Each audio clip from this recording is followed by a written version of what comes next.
The story begins with the main character waking up from being unconscious because of a loud noise. The first thing he saw when he opened his eyes was a fire. When he looked closer, he realized it was a bonfire, and some people were celebrating a party, but he mistook it for a camp party and didn't want to miss out.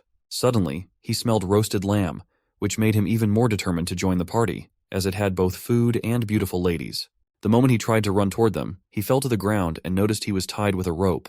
He was confused about why he was tied up. Then, a screen appeared in front of him, showing that he had a mission to survive for 12 hours while being chased by primitive people. Soon, Chen saw some men roaming around the bonfire. He wondered where they came from and tried to recall where a certain girl was. Chen even tried to tell the primitive men that there was a mistake, but as they came closer, Chen remembered what had happened to him. The scene then shifted to the past, 12 hours earlier, on a desolate island where Chen was drinking water from a river. He wondered why, just the day before, he had been with Sister Zhang buying things, but after taking a nap, he woke up on an unknown island. Chen was wondering if God had punished him. Suddenly, he saw some men and a boy playing. Thinking it was a cosplay, he was shocked when the small boy attacked him with a stick. He started running, asking them not to be serious, thinking they were just filming something. However, it wasn't like that. After a few seconds, Chen put some distance between himself and the primitive people. He thought no one could catch him while sprinting because he was a trained runner. But to his surprise, the primitive people started attacking him with spears. Suddenly, a screen appeared in front of him, revealing that he had a main mission. He was shocked and wondered what it meant. Was it some kind of system? Had he traveled to another world? Still running very fast, he was hit by a spear and fainted. The next thing he remembered was waking up. The scene then shifted to the present time, where Chen's system showed that he had survived and completed his mission. Chen received a reward for completing his mission, a survival package and an attribute point +1. He interpreted this as a game system and wondered if he had been transported into a game world. Chen then opened the survival package and found a split mountain axe as a reward. He also gained proficiency in wild survival and basic medicine. As a result, he became able to understand the language of the primitive people. He then thought that it must be a primitive world, where civilization had yet to begin and everything was in its early stages. He believed the game's objective was to survive in this world and build civilization. So Chen wondered if the system would eventually make him the prime minister or even a god. He asked the system to distribute attribute points to strength and equip the split mountain axe. When it was done, Chen gained enormous strength, which allowed him to easily break the rope he was tied with. However, Chen was soon spotted by the primitive men named Stonebone and Langu Chui. Stonebone ordered the others to capture Chen and not let him escape. Stonebone and Langu Chui approached Chen and told him he couldn't escape. Chen, full of attitude, shouted back, asking how dare they disrespect their god. Stonebone asked what god they didn't know. Seeing Langu Chui, Chen thought he must be the leader. He told Stonebone that he had been sent from heaven to dominate them, and because they had disrespected him, he had to punish them. Hearing this, Stonebone became furious and ran towards Chen to attack him. Chen's system displayed a new mission. He had to deter the primitive people and subdue them to become their leader. It also warned that the penalty for failure would be losing the split mountain axe. Seeing this, Chen became tense because without the axe, he doubted he could survive in such a time and place. Determined not to lose in any scenario, Chen blocked Stonebone's attack, but the ground around them cracked under the force. Seeing the force of Stonebone's attack, Chen was surprised by the strength of the primitive people. However, he knew that his body had been enhanced and wasn't weak either. With full power, Chen pushed back, and to his surprise, Stonebone's weapon was cut in half. Everyone in the primitive camp was stunned by Chen's display of strength. Sensing something bad was about to happen, Chen had a sinking feeling. Suddenly, Stonebone shouted and ordered everyone to charge at Chen together. Stunned, Chen started running away, questioning why Stonebone had agreed to a duel, but now the whole gang was teaming up against a 24-year-old boy. As one boy tried to attack him, Chen dodged and swiftly countered. Furiously, Chen warned them not to go overboard, claiming he could take down 5 people alone before dying and demanded they move back. He realized that if those barbarians attacked him together, he would easily die within seconds. Suddenly, to Chen's surprise, every barbarian started getting scared and running away from him. He wondered what had happened. Suddenly, his system showed that he had a side mission to help the primitive people by chasing away a ferocious saber-tooth, and it had been automatically accepted. Chen was initially confused reading the mission, but his confusion vanished when he realized that a saber-toothed tiger was indeed standing behind him.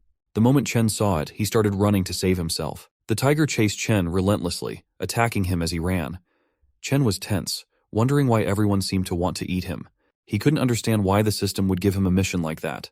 Knowing that even one bite from the tiger could make half his body disappear, Suddenly, Chen felt a claw attack from the tiger, which hurt him badly. He realized that fighting head-on wouldn't work in any sense, so he knew he had to calm himself down and think wisely. He noticed smoke rising from a fire and remembered that saber-toothed tigers, like most beasts, were afraid of fire. Chen decided to use this knowledge to his advantage and planned to maneuver out of the situation. He then challenged the tiger to confront him head-on. As the tiger attacked, Chen tried to slide away downward, but to his shock, the tiger used his body as a surface to jump off of. Shocked, Chen started running again, deciding not to trust movies anymore. With no other choice, he ran towards the bonfire, using plants and other objects as cover to reach his destination safely. Dodging and hiding, Chen managed to reach near the bonfire. He quickly grabbed a stick with fire on it and tried to scare the tiger away. To his relief, the tiger was indeed frightened by the fire. Now Chen called out to the tiger to come and fight, but deep down, he was hoping the tiger would retreat. Suddenly, he heard a strange sound and tensely wondered if it was some kind of larger monster approaching him. Hearing the roar of another monster or animal, the saber-toothed tiger became tense and in fear, it ran away. Seeing this, Chen wondered what had scared the tiger off, and if it was running away, he considered what he should do next. Suddenly, Chen's system showed that the mission had been completed, and he received the reward of 2 attribute points. Hearing the sounds again, Chen decided to leave the area first, prioritizing his safety for the time being. He asked the system to allocate 1 point each to strength and agility. With enhanced agility and speed, he sprinted towards the primitive people. Chen noticed a significant increase in his agility and speed. Seeing Chen alive, Stonebone was surprised and asked him in confusion why he hadn't been eaten by the saber-toothed tiger. Chen smiled and replied that to him, the saber-toothed tiger was just like a kitty. So Chen easily defeated the saber-toothed tiger, causing it to run away in fear. Afterward, Chen smiled, hoping that now the primitive people would admire him. Chen received a new mission to assist the primitive people in building their homes, establishing a tribe, and increasing the population to 50 within 18 days. Chen counted and found that there were only a total of 15 people, including children. To expand the tribe to 50 people, he realized he would need to assimilate other tribes into theirs. The scene then shifted to nighttime, where everyone was sleeping, but Chen couldn't sleep because he was hungry. He decided to go and find some food for himself. He noticed that the primitives were so brave that they didn't keep anyone on watch while sleeping. However, his stomach growled again, prompting him to prioritize finding food first. He remembered the roasted lamb he saw earlier, but he was confused and tense about whether to go for it. If a saber-toothed tiger could scare someone, it meant there was something very frightening nearby. Chen tried to reassure himself that he wouldn't encounter the monster, because he needed to find food no matter what. So, with his axe in hand, he moved towards the place where he saw the roasted lamb earlier. Sometime later, Chen cautiously reached the place where the roasted lamb was.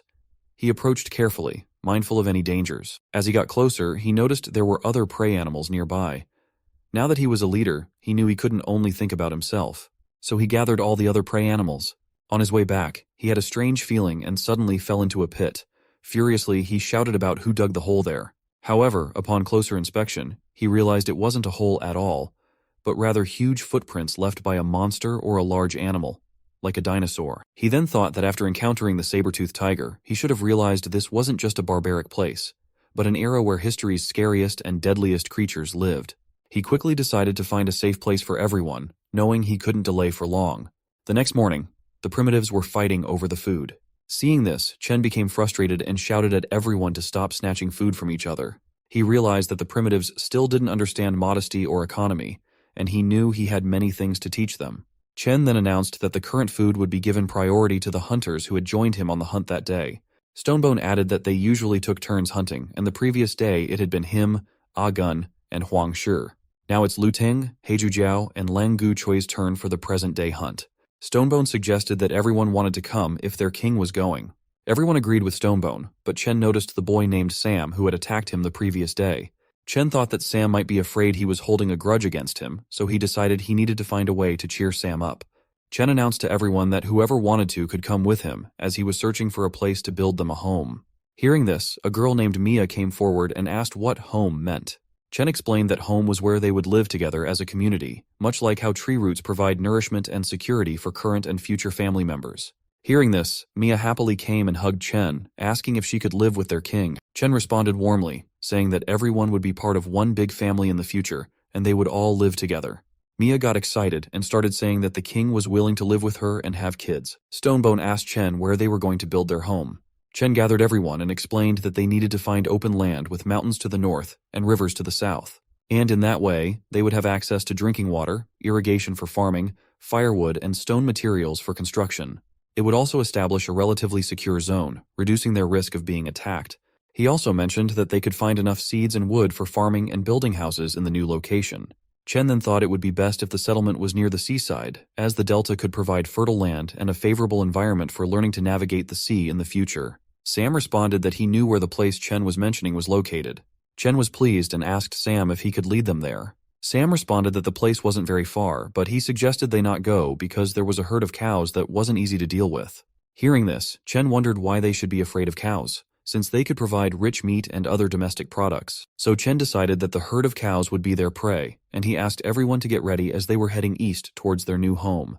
The scene then shifted to the place where Sam had taken everyone. He reassured Chen that the area was safe, so they could proceed without worries. Chen urged them not to waste time and assured them not to worry about the saber-toothed tiger, as it had been chased away. If it comes back, he'll save them. Sam explained that once they reached the top of the mountain, they could see where the cows gathered. Upon reaching the summit, Sam tensely instructed everyone to hide because the cows were below. Chen wondered if there were other monsters besides the cow herd. Suddenly, he caught a whiff of the sea and asked his system to open the map. He was pleased to see that it looked like a suitable area to build a city. Out of nowhere, Sam pulled him back and gestured for him to be quiet, warning that the cow herd might hear them. After some time, Chen checked his manual and found that there were 3 plants and 2 animals in the area ahead. The plants included green sunflower grass, dragon wine, and big tsubaki, while the animals were gray squirrels and pincer wasps. When Chen couldn't find any information about the cow herd, he asked Sam for its location. Sam explained that the cow herd was in a small forest near the river bend and offered to take them for a closer look. Half an hour later, they arrived at the forest, where Sam warned that going further could alert the cow herd to their presence. Chen was confused by the quietness around them and wondered why Sam was so concerned about the potential harm from a cow. Suddenly, his scanning results changed, and he grew tense, worrying if there were giant monsters nearby. To his relief, there was only one animal in the surrounding area. Chen then asked Sam if he remembered incorrectly, but before Sam could respond, Chen noticed a tree moving.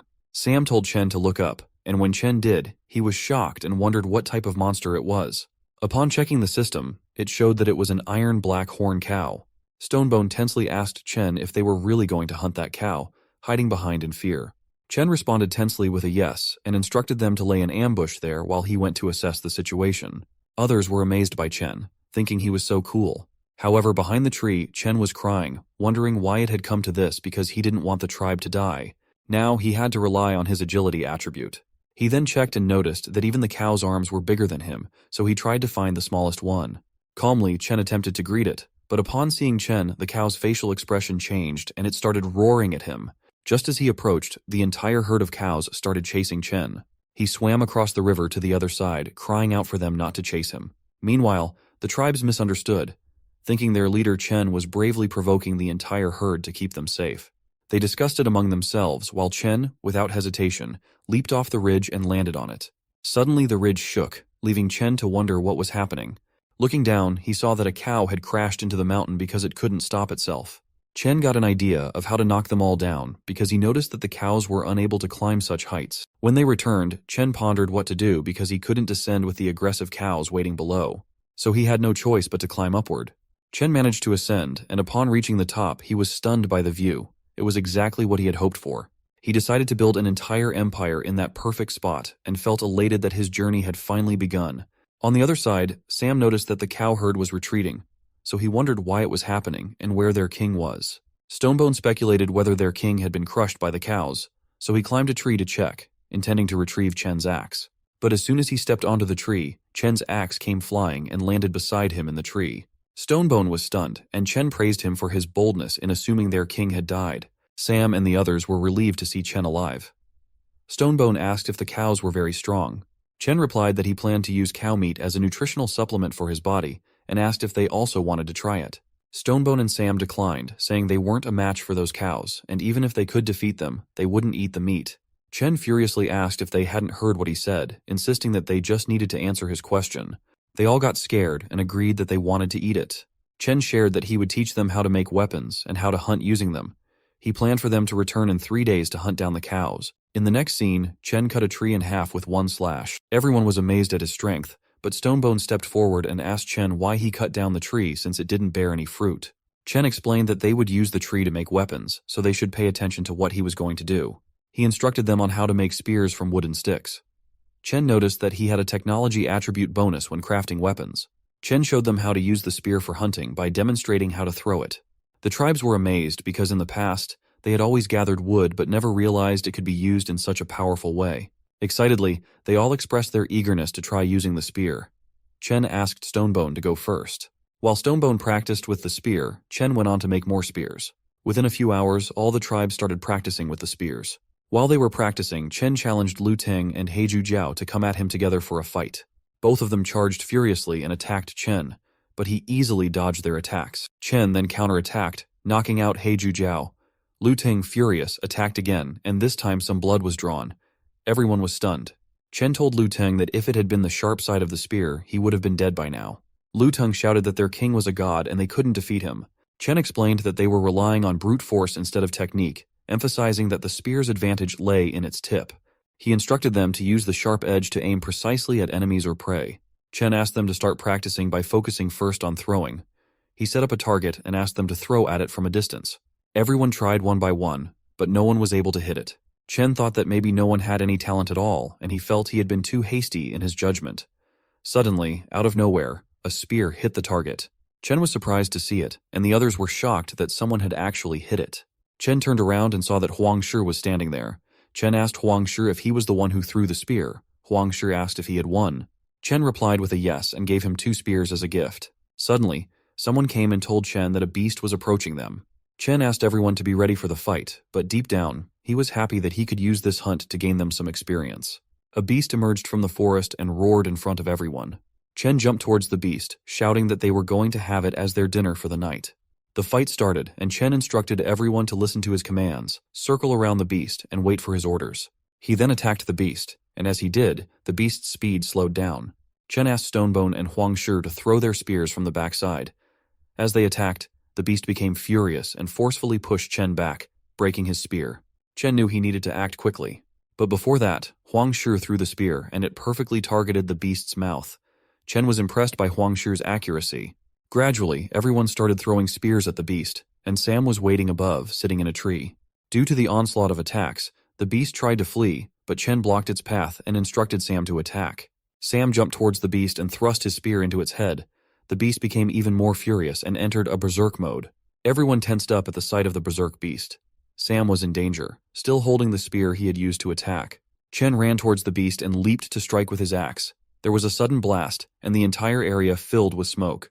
Everyone anxiously wondered if their king was okay. When the smoke cleared, Chen asked everyone to stop shouting, jokingly asking if they were trying to summon souls. He then praised everyone for their efforts and announced that they would have a hearty meal that night. Hearing this, everyone became happy. Chen then praised Sam for his exceptional work and told Huang Shi that he was the MVP of the hunt. He promised that in the future, Huang Shi would accompany him on hunts and that he would provide Huang Shi with new weapons to try out. The scene then shifted sometime later, where Stonebone was telling the other tribes how he had helped Chen defeat the beast. Mia was walking nearby with a piece of meat, and Stonebone asked her to give it to him. But Mia denied, saying that the meat was reserved for their king. She then offered it to Chen to eat. Chen asked if they were going to eat it raw. Mia asked if there was a problem with that. Chen mentioned that he remembered them using fire to cook, so he wondered why they were now eating it raw. Mia responded that they couldn't preserve the fire source from last time, so they had no choice but to eat it raw. Chen then thought that fire marked the beginning of civilization, as it allowed humans to fend off wild beasts, create a safer and more comfortable living environment, and improve their diet. He decided that to empower the primitive tribes, he would teach them how to make fire. Chen then asked everyone to gather around so he could teach them how to make fire. He took a broken spear and used it on a wooden block to create sparks. He instructed them to add wood shavings and tree fluff into the depression in the trunk and roll it between their hands to create friction and ignite the fire. Seeing the fire, the tribes were amazed and started praising Chen. Stonebone began shouting that their king had produced fire and wanted everyone to know.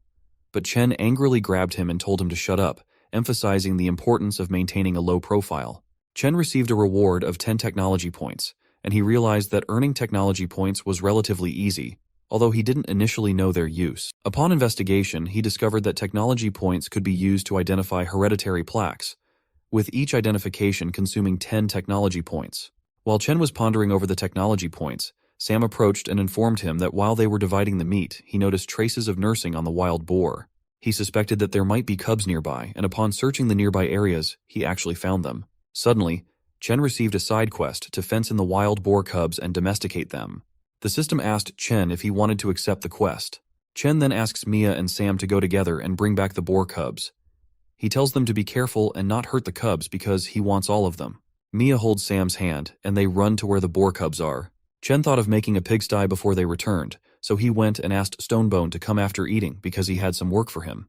The scene then shifted to the evening, where Stonebone was carrying wooden branches and asked his friends why their king had asked them to bring so many branches. Upon returning to their den, Stonebone saw that the others were making something new.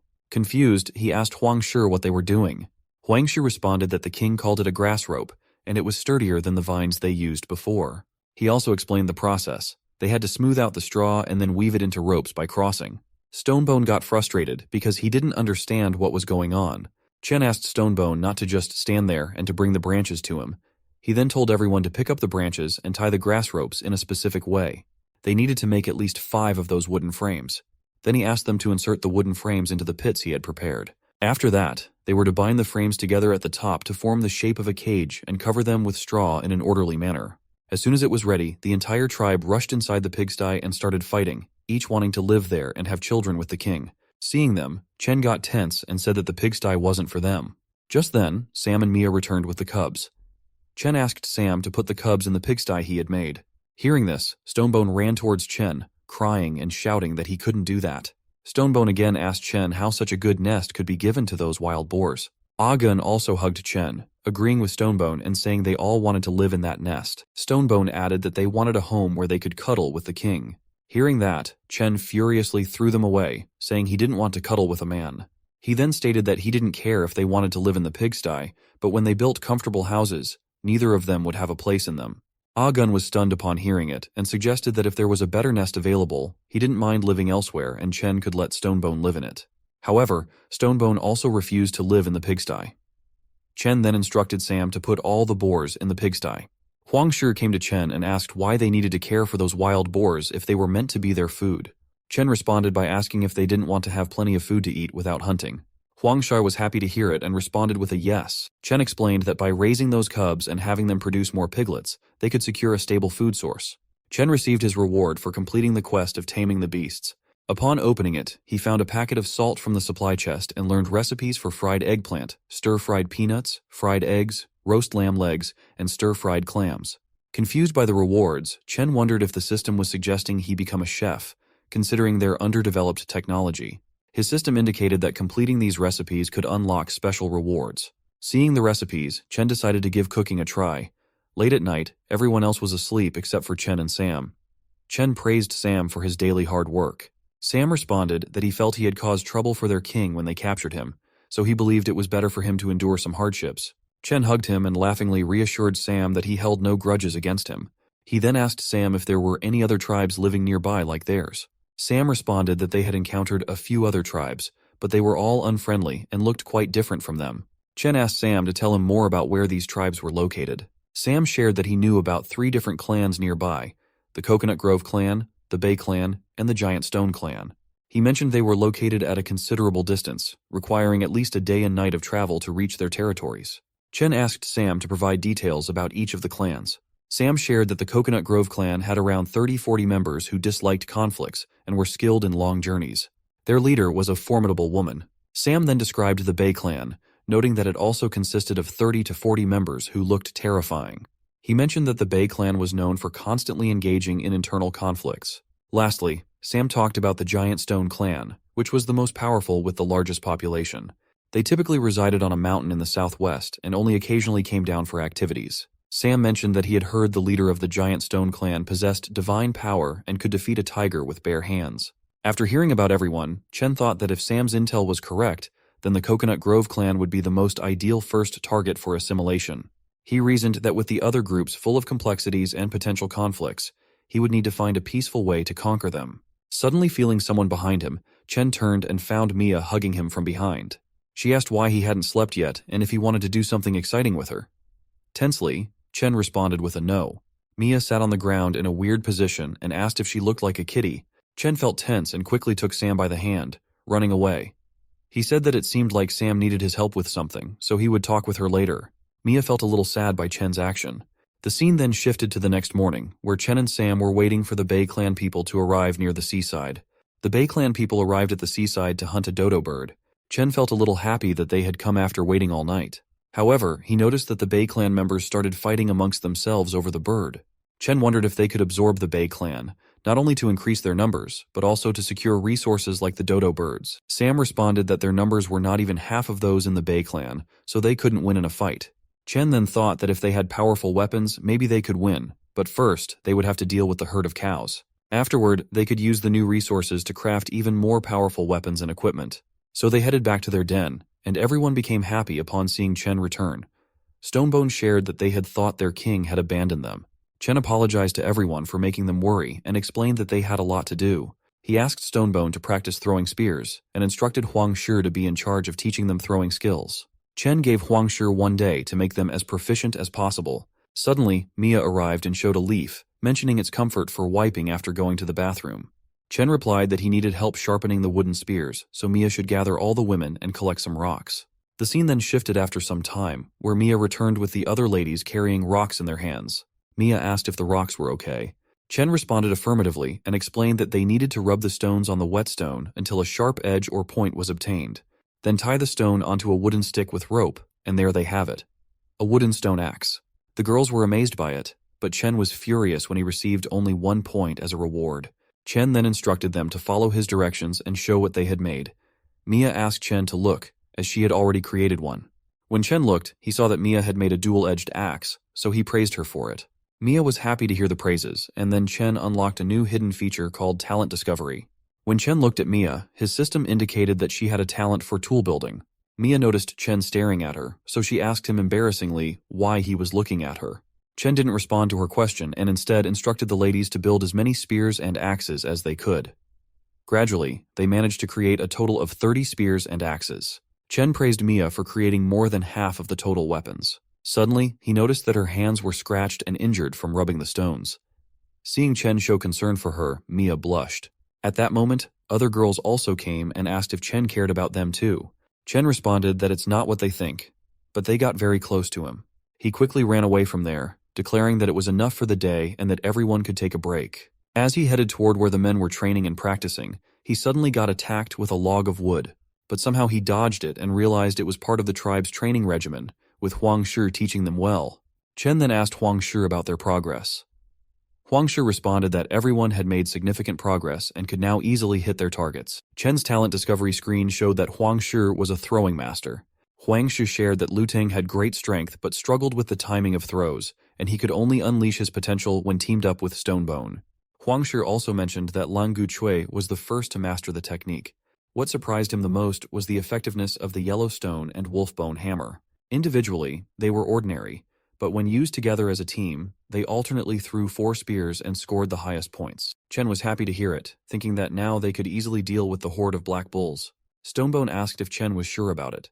Chen responded affirmatively, but to be safe, they should also bring the secret weapon. Huang Shi was surprised and asked which secret weapon Chen was referring to. Chen took out some black leaves and instructed everyone to look closely, asking them to collect as much as they could. He warned them not to touch the leaves with any open wounds on their hands, as the leaves contained a natural paralyzing drug. The scene then shifted to nighttime, where Chen beat a stone to make a mortar out of it. Meanwhile, Mia brought all the spears they had and asked Chen why he had dug a shallow pit in the stone. Chen responded that it was a mortar, and Mia would soon understand its use. He then asked her to gather all the ladies and use the stone club to crush the leaves in the pit. After crushing them, they were to apply the mixture on the tips of the wooden spears. Lu Ting came and asked Chen about the men, expressing their desire to join in with the club. Chen asked them to stay and rest, explaining that he needed them in the morning for the hunt. The scene then shifted sometime later, where Chen was eating grilled meat and putting salt on it. Suddenly, Mia came and threw a spear towards him, letting him know that the application had been done. Chen stood up and asked the ladies to stay behind to guard the place and their children. He instructed the rest of the people to accompany him to the mountain. Everyone became happy and prepared their weapons, ready to show the monsters what they were capable of. The scene then shifted after some time, where they reached the top of the mountain. Ah Gun asked the others if it was okay for their king to act as bait alone, expressing concern about the danger involved. Stonebone responded that their king was so powerful, so there shouldn't be any danger. Sam asked everyone to get ready as there was movement near the river. Stonebone instructed Mia and the other ladies to make sure they handed out the spears on time, especially making sure Sam didn't run out of spears, as their king was taking a big risk and they couldn't afford to lose him. So, let's see what actually happened. 10 minutes ago, Chen was wandering near the Black Bulls and thinking that, like last time, escaping to Stone Mountain would be the best way. But being cautious, he decided to lure a small one first. He approached the smaller bull and threw a stone, declaring himself as the leader of the gang and challenging it to come and face him. Hearing this, the Black Bull became furious, and suddenly, 3 bulls started chasing Chen out of nowhere. While running, Chen asked Stonebone to aim at the first Black Bull. Stonebone quickly ordered everyone to get ready and then threw the spears all at once. It worked. The Black Bulls were injured. Taking advantage of the distraction, Sam threw spears aimed at the bulls' necks. They all collided on the mountain, and Chen jumped towards a ledge to get higher, but his hand slipped from the edge. Somehow Stonebone grabbed his hand and saved him. Chen ordered everyone to attack the bulls while they were weakened, so they continued their assault. Stonebone took charge and began commanding the attacks. Chen noticed Stonebone's leadership qualities and realized why Stonebone was so skilled at giving commands. He saw that Stonebone was worth cultivating into a capable leader. Stonebone then came and informed Chen that it seemed the bulls were calming down. Chen was happy to see that the tranquilizer worked faster than he expected. Suddenly, Sam shouted tensely that the other bulls were also charging towards them. Chen was surprised to see that the bulls were faster than he expected. He asked everyone not to panic, reassuring them that everything was going according to his plan. They just needed to deal with the 3 bulls below and ensure they didn't escape. The Black Bulls were trying to back away, but they were moving very slowly. Seeing this, Chen realized the poison was already working, so he told the others to aim at the bulls' legs and not let them escape. So, Stonebone asked everyone to throw their spears, and with that, all 3 bulls were knocked down and lying on the ground. Chen told them to stop, but Stonebone said that now wasn't the time for Chen to be soft-hearted, as they needed to deal with those 3 bulls before the others arrived. Chen asked how many spears they had left. Mia responded that they had 28 spears. Then Chen asked Sam to check how many bulls were arriving in the herd. Sam responded that there were about 20 bulls. Chen then explained that this was why he asked them to stop, as they had a limited number of spears. Huangshi asked if giving up meant that all their efforts dealing with the 3 Black Bulls so far would be wasted. Chen responded with a no, explaining that this was just part of the plan. He never intended to face the entire herd with just a few of their squad members. From the beginning, the goal was to take down the bulls' leader. It's all because, after that, the remaining Black Bulls would just scatter and flee. To lure out the boss, they need some bait, which is why Chen needs those Black Bulls alive and cannot let them go. Chen also mentioned that his original plan was to use only 1 bull as bait, but dealing with the extra 2 ended up using a considerable number of spears. Suddenly, Sam shouted that he could see the leader of the Black Bulls, and it looked like a giant monster. The leader of the bulls roared, and all the bulls started running towards the mountain to ram into it. At first, Chen and the others wondered if the bulls had gone mad. But soon, Chen realized that the bull boss didn't intend to fight. Suddenly, they realized that the mountain was starting to collapse. Chen shouted for everyone to hurry back and find cover, but Mia couldn't make it in time and fell to the ground as the mountain crumbled. Seeing this, Chen jumped towards the ground without thinking, asking Agun to come with him. Heiju, Jiao, and Langu Chui also followed, coming down to help. Now it's time for the battle, as they all had to fight no matter what. Heiju Jiao asked Agun what they should do, whether they should go and fight the bulls. Agun responded to not act recklessly and wait for the leader's call. At that moment, Chen was tense, thinking that the bull's boss had already seen through his trap, and he was frustrated by how intelligent the bull was. Stonebone asked the others who were left on the mountain to go and protect their leader, but Chen shouted and asked them to stop, emphasizing that they needed to attack with the spears from above. Now the fight began, with everyone engaging. Chen wielded his axe, while others used spears and stone axes. Through teamwork, defending themselves and attacking the bulls in coordinated strikes, they managed to injure many of the bulls. Taking the opportunity, Stonebone also urged those on the mountain to throw spears at the bulls. Seeing a few bulls knocked down, suddenly all the bulls stopped, and the boss bull said something to them. To Chen's surprise, the bulls started retreating. Seeing this, Chen wondered if the herd had received an order to back off because now the boss himself would join the fight. Out of nowhere, rain started falling, and the bull boss approached, inhaling the air and breathing out flames from his mouth. Seeing this, Chen tensely asked everyone to get aside and dodge the attack. The attack was so powerful that it created a hole in the mountain and even cleared a path to the top. On the other hand, all the tribes were scared to see the attack, wondering whether it was a sound wave or the roar of the bull. The impact was so intense that everyone's morale plummeted in seconds. Realizing this, Chen asked Gun to take Mia and the others northward while he himself would draw the bull boss's attention. He instructed Stonebone to wait for his command and declared to the bull boss that he would be his opponent. The battle started head-on, with Chen attempting to block the bull boss, but the bull boss easily threw Chen aside. Chen then considered using the path created by the bull boss's attack. But the boss bull chased Chen and slammed into the mountain, causing a big blast. Seeing this, others became tense, fearing their leader was lost, but ultimately decided not to retreat and to fight with full determination. Suddenly, Chen's axe swung and struck the boss bull's head. Chen was alive, and this happened because he had used the hole created in the mountain a few minutes ago. Chen even thanked the bull boss for sparing his life, though deep down he knew he was heavily injured. Seeing Chen alive, the tribes felt a sense of relief, but Chen shouted at Stonebone to get ready and wait for his command. The fight continued, with Gun and Heiju Jiao attempting to draw the bull boss's attention so Chen could attack from behind. Gun bravely jumped towards the bull boss but was injured by his horn. Chen quickly intervened, attacking the bull boss's face to free Gun from the horn's grasp. The bull boss unleashed another flame attack, but everyone managed to dodge it, and Chen retaliated with a successful strike, creating a wound on the bull boss's body. He then shouted to Stonebone and Sam to throw their spears at the wound. They successfully aimed at the wounds, causing the bull boss to stumble and fall to the ground. Everyone wondered if they had won and started celebrating the victory. However, Chen remained confused because the herd of bulls was still waiting and not attacking, even after their leader had died. Out of nowhere, the bull boss stood up again and attacked Chen, unleashing a furious flamethrower. Stonebone and Huangshu were shocked to see this, and Chen himself was tense because he had let his guard down at that moment. Now the bull boss pulled the spear from his own body and hurled it towards Chen. Chen, injured and unable to move quickly, wondered if this was the end for him. To his shock, Mia stepped in between them and took the spear attack herself. First, Chen was stunned, recalling the moments he had shared with Mia. Suddenly, he felt a surge of furious anger overwhelming him. Despite his system warning of overload, Chen furiously jumped towards the bull. Chen then slashed the bull boss with all his strength from top to bottom. Surprisingly, this time the bull boss was indeed cut in half from Chen's powerful attack. Chen was in full furious mode and shouted at the rest of the bulls to come and fight him, daring whoever wanted to die to face him. As the bulls looked at each other, the moment Chen moved forward, they started retreating and running away. Afterward, Chen felt relieved, but his system indicated his life was in danger. Suddenly, he coughed up blood and began to faint slowly. Everyone rushed to check on him, but before losing consciousness, he looked at Mia and instructed them to retrieve and apply hemostatic ointment. The scene then shifted to several days later, in a pigsty where Chen woke up from unconsciousness. As he opened his eyes, he saw Ayu standing in front of him.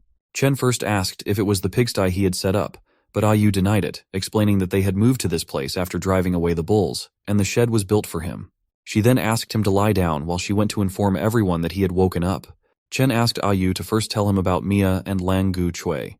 Ayu responded that when they found Lang Gu Chui, he was on his last breath, but he recovered quickly. After waking up, Lang Gu Chui had been standing outside, guarding Chen ever since. Ayu then shared that Mia's injuries were a bit more severe, but thanks to the king's divine medicine, as long as Mia rested more, she would be fine. Everyone else was also doing well. Chen was relieved and happy that everyone was okay. Ayu agreed, saying that everyone's health had stabilized over the past 4 days. Hearing this, Chen was shocked and asked, what did she mean by 4 days? Chen checked the system and realized that 4 days had indeed passed, leaving him with only 11 days left to complete the mission. Ayu was also confused, noting that their king often seemed lost in thought, staring into the air for reasons unknown. He then tried to stand up but couldn't. Ayu asked Chen to rest, but he insisted he was fine and asked her to call Stonebone immediately. She agreed and hurried out of the shed. Chen then realized that without combat or deterrent power, if this secret got out, their mission could fail in an instant. Now that they had moved to a new place, they needed to quickly build a fence around it, and later replace it with wooden walls for better security. Until Stonebone arrived, Chen asked him to listen from outside. Stonebone agreed, and then Chen whispered something to him in a secretive manner that no one else could hear. Stonebone then went to carry out the task Chen had given him. Chen then realized it wasn't enough, as they couldn't afford to make the same mistake as last time. He knew he had to ensure that everything was foolproof this time. Chen then told Lang Gu Chui that he had a task for him. Lang Gu Chui asked Chen to explain. Chen asked Lang Gu Chui to retrieve the bones and hides of the Black Bull King, ensuring the hides were as intact as possible. To Lang Gu Chui's surprise, Chen gave him his own weapon for the task. After they both left, Ayu asked Chen to rest, but Chen refused, saying he needed to talk to her. He asked her to come inside where they could speak privately, away from everyone else. When she came inside, Chen explained that he had sent the others away to assign her an important mission. Upon hearing this, Yu responded affirmatively and began to undress. She had misunderstood Chen's intention, thinking he wanted to initiate a romantic encounter. Seeing the misunderstanding, Chen became tense and shouted at Yu to put her clothes back on. Yu felt embarrassed upon realizing her mistake. Chen then clarified that he wanted her to stage a play, as he planned to send someone to negotiate with the Coconut Grove clan. The goal was to persuade the Coconut Grove clan to join and follow Chen's command. Yu tensely asked if Chen thought the Coconut Grove clan, with its larger numbers, would agree to join them. Chen responded that this was precisely why they needed to demonstrate their team's strength and convince the Coconut Grove clan to join immediately. Chen explained 2 reasons for choosing Yu. Firstly, their tribe was led by females, so as a woman, she could communicate more effectively with them. Secondly, only she knew about his current situation, as his all-out attack had caused catastrophic damage to his body. Though the ointment had prevented it from worsening, he still needed a better treatment. Yu smiled and asked if they were planning to scare the Coconut Grove clan with a bluff. She assured Chen that she knew what to do, so he could rest and leave everything to her. The scene then shifted to some time later, where Sam and Yu were heading towards the Coconut Grove clan. Sam told Yu that even though the Coconut Grove clan disliked conflicts, he still believed that they shouldn't provoke them at the present time. She responded that she understood, and they continued on. Upon reaching their destination, Sam showed Yu a fountain where every girl of the Coconut Grove clan was bathing. Then, Sam pointed out the leader of the Coconut Grove clan, the person they were looking for. While they were discussing, they were discovered by some members of the Coconut Grove clan. The scene then shifted to some time later, where Yu and Sam were presented in front of Lisa, the leader of the Coconut Grove clan. The girls told Lisa that they had captured Yu and Sam sneaking around, claiming they had come as envoys to visit the leader of their clan. Sam shouted that they were not mere visitors but ambassadors, a title bestowed upon them by their king. Lisa responded by mocking them, commenting that Yu lived like a slave and the men fed the fish, with the meat serving as dinner for a few days. She then had Sam taken away from Yu. Yu shouted that she had expected the queen of the Coconut Grove clan to be more farsighted, but it seemed she was mistaken. She declared that the mountain of meat they had planned to give would now go to the Bay clan instead. Lisa asked her underlings to wait and let Yu finish speaking. Then Lisa asked Yu if she had said there was a mountain of meat. Yu responded affirmatively, explaining that it referred to a group of large black bulls living near the northern river. Lisa then asked Yu if she wanted to join forces with the Coconut Grove clan to hunt the black bull herd. Yu laughed and told Lisa not to underestimate them, explaining that they had already taken down the black bull herd and that the area near the river already belonged to them. Hearing this, the women of the Coconut Grove clan were stunned and murmured that Yu must be exaggerating, recalling how their clan had almost been trampled by the black bull herd last time. Lisa stood up and asked Yu if she knew the fate of those who lied to her. Yu responded confidently, stating that even the largest of the black bulls had been defeated by their king. She invited Lisa to see for herself if she didn't believe it. When a girl tried to warn Lisa, Yu laughed, dismissing their concerns and jokingly suggesting that if their king wished, he could easily topple the entire Coconut Grove clan. Sam also agreed and shared that they hadn't come to attack. They came bearing gifts and to deliver their king's invitation. He questioned why there was any doubt about their sincerity. Yu then furiously added that if the queen lacked the courage to go herself, she could send someone to retrieve the meat. Seeing Yu like that, Lisa became a bit tense but still warned Yu that they better not be playing any tricks. The scene then shifted to a moment later, where Yu and Sam returned with Lisa and her group. Sam shared that they had returned. Stonebone shouted at Sam not to make a big fuss about it and to go help the others build the houses. Upon hearing this, a girl asked Lisa what the houses were. Yu then informed Chen that the people from the Coconut Grove clan had arrived. Seeing Chen, Lisa became tense and felt a strong killing intent emanating from him. It felt as though she was facing an ancient beast. In reality, Chen had dressed himself as a beast from ancient times. Chen responded to Yu that she had done well. Seeing Chen's intense demeanor and way of speaking, Lisa became tense. Suddenly, they heard a sound coming from the bushes. It turned out to be Mia, Lang Guchui, and Gun hiding inside, as Chen had instructed all the injured people to remain hidden so they wouldn't be visible. Gun shared that he was just curious to see what the queen of the Coconut Grove clan looked like. Chen then expressed his gratitude to Lisa and her clan for accepting his request and making the trip to their land. A girl from the Coconut Grove clan furiously asked where the meat Chen had mentioned was. Chen calmly responded that it was just around the corner and they could take as much as they could carry. When they arrived at the location, they were stunned to see a literal mountain of meat. Heijian and Lutung were cutting the meat. A girl from the Coconut Grove clan approached them to take some, but they informed her that the meat was tough. When she tried to cut it from a stick, the stick broke under the pressure. Seeing this, Lutung and Heijian started laughing. The girl shouted and asked what was so funny, stating that they were lucky to catch the bulls during their dispute. Heijujin furiously asked if the girl wanted to fight with them. Suddenly, Chen's axe slammed into the ground, causing the girls from the Coconut Grove clan to become scared and tense. Chen had thrown it to separate them and stop the fighting. Lisa nervously asks, "What kind of weapon is that?" "It's much better than our ironwood branches and bone knives." Chen then tells her to use his Pangu axe to cut some meat for the Coconut Grove clan. Heijujin asks why they are helping the girls when they were the ones who provoked them first. Chen angrily tells him to follow orders.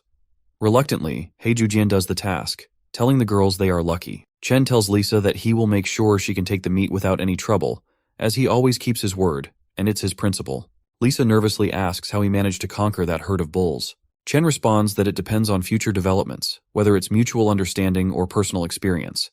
He then asks Lisa to call it a day, take the meat, and leave. Lisa says that he seems very cold-hearted. At that moment, Chen was tense and thought that his last throw was a bit too much of a show-off.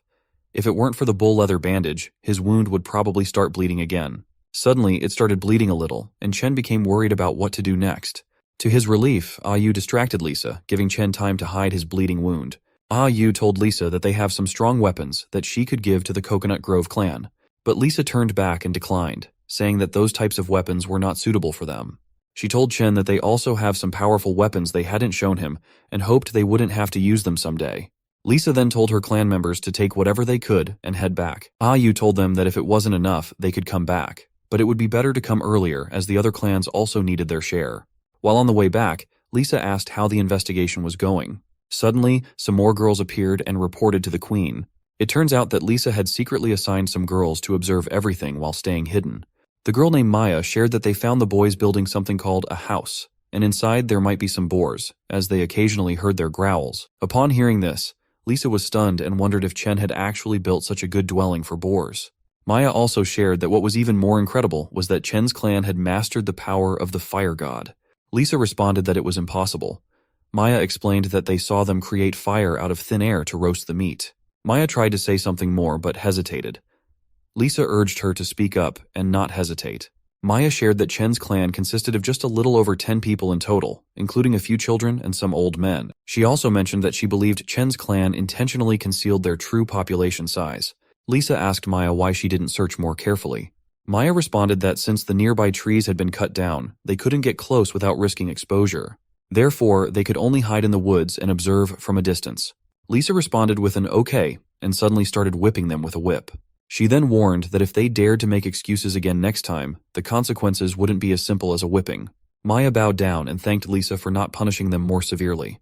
The scene shifts to Chen's place where he was relieved and Ayu came over to ask about his health. Chen responded that dealing with the herd of bulls had a strong effect on him. Chen noticed that Ayu had a talent for eloquence. She then asked if, compared to the queen of the Coconut Grove clan, Chen would prefer her. Chen tensely asked her not to misunderstand anything.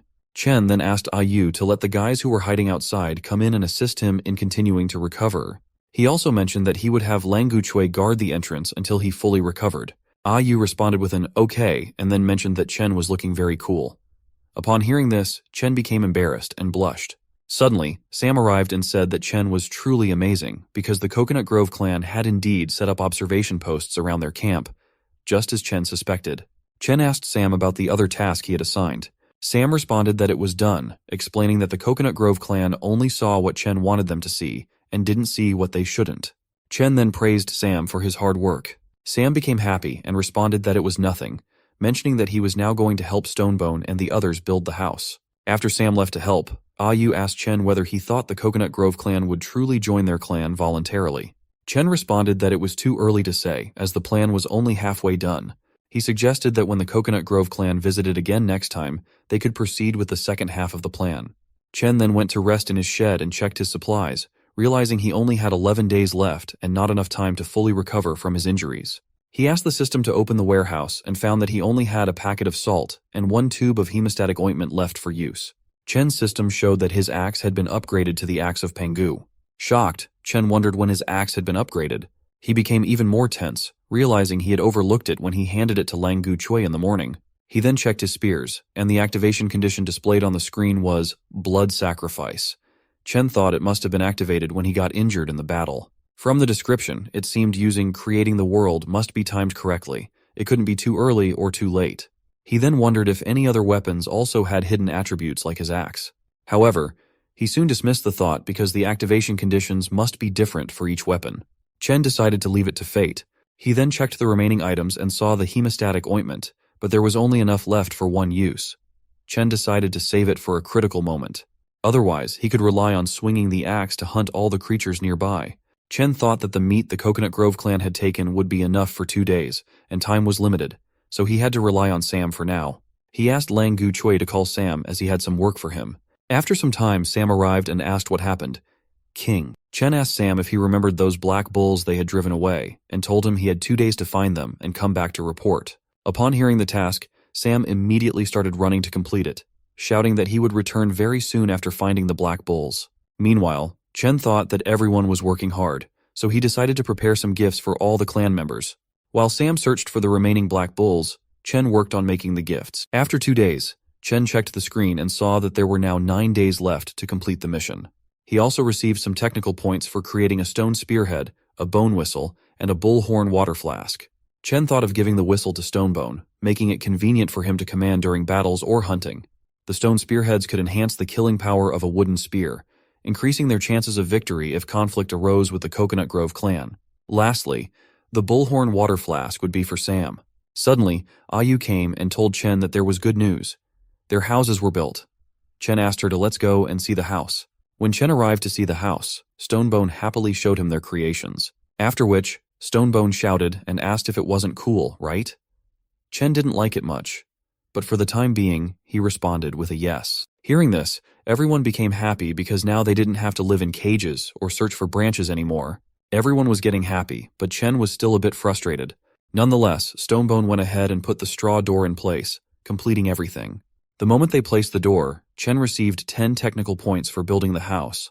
As Chen looked around carefully, he realized that the tribe had changed a lot since he arrived. Initially, they had been like wild beasts, surviving on drinking and fur, but now he could see significant changes in their behavior and intelligence becoming more evident. Chen then wondered if all these changes were possible because of the system, which seemed like an accelerated evolution. He then asked them to inform him when Sam would return, and headed back to his shed. Suddenly, Sam arrived shouting that he found them. Chen praised Sam for his work and announced to everyone that they could now finally move on to the second half of the plan. He then asked everyone to follow him and called Stonebone aside, saying he needed to talk to him. After a few minutes, Chen explained something to them and asked if anyone had any questions about the plan. Stonebone tensely asked if the plan would work and expressed concern about its risks. Sam reassured him not to worry, stating that he would handle it, and when the time came, Stonebone would need to lead the others with him.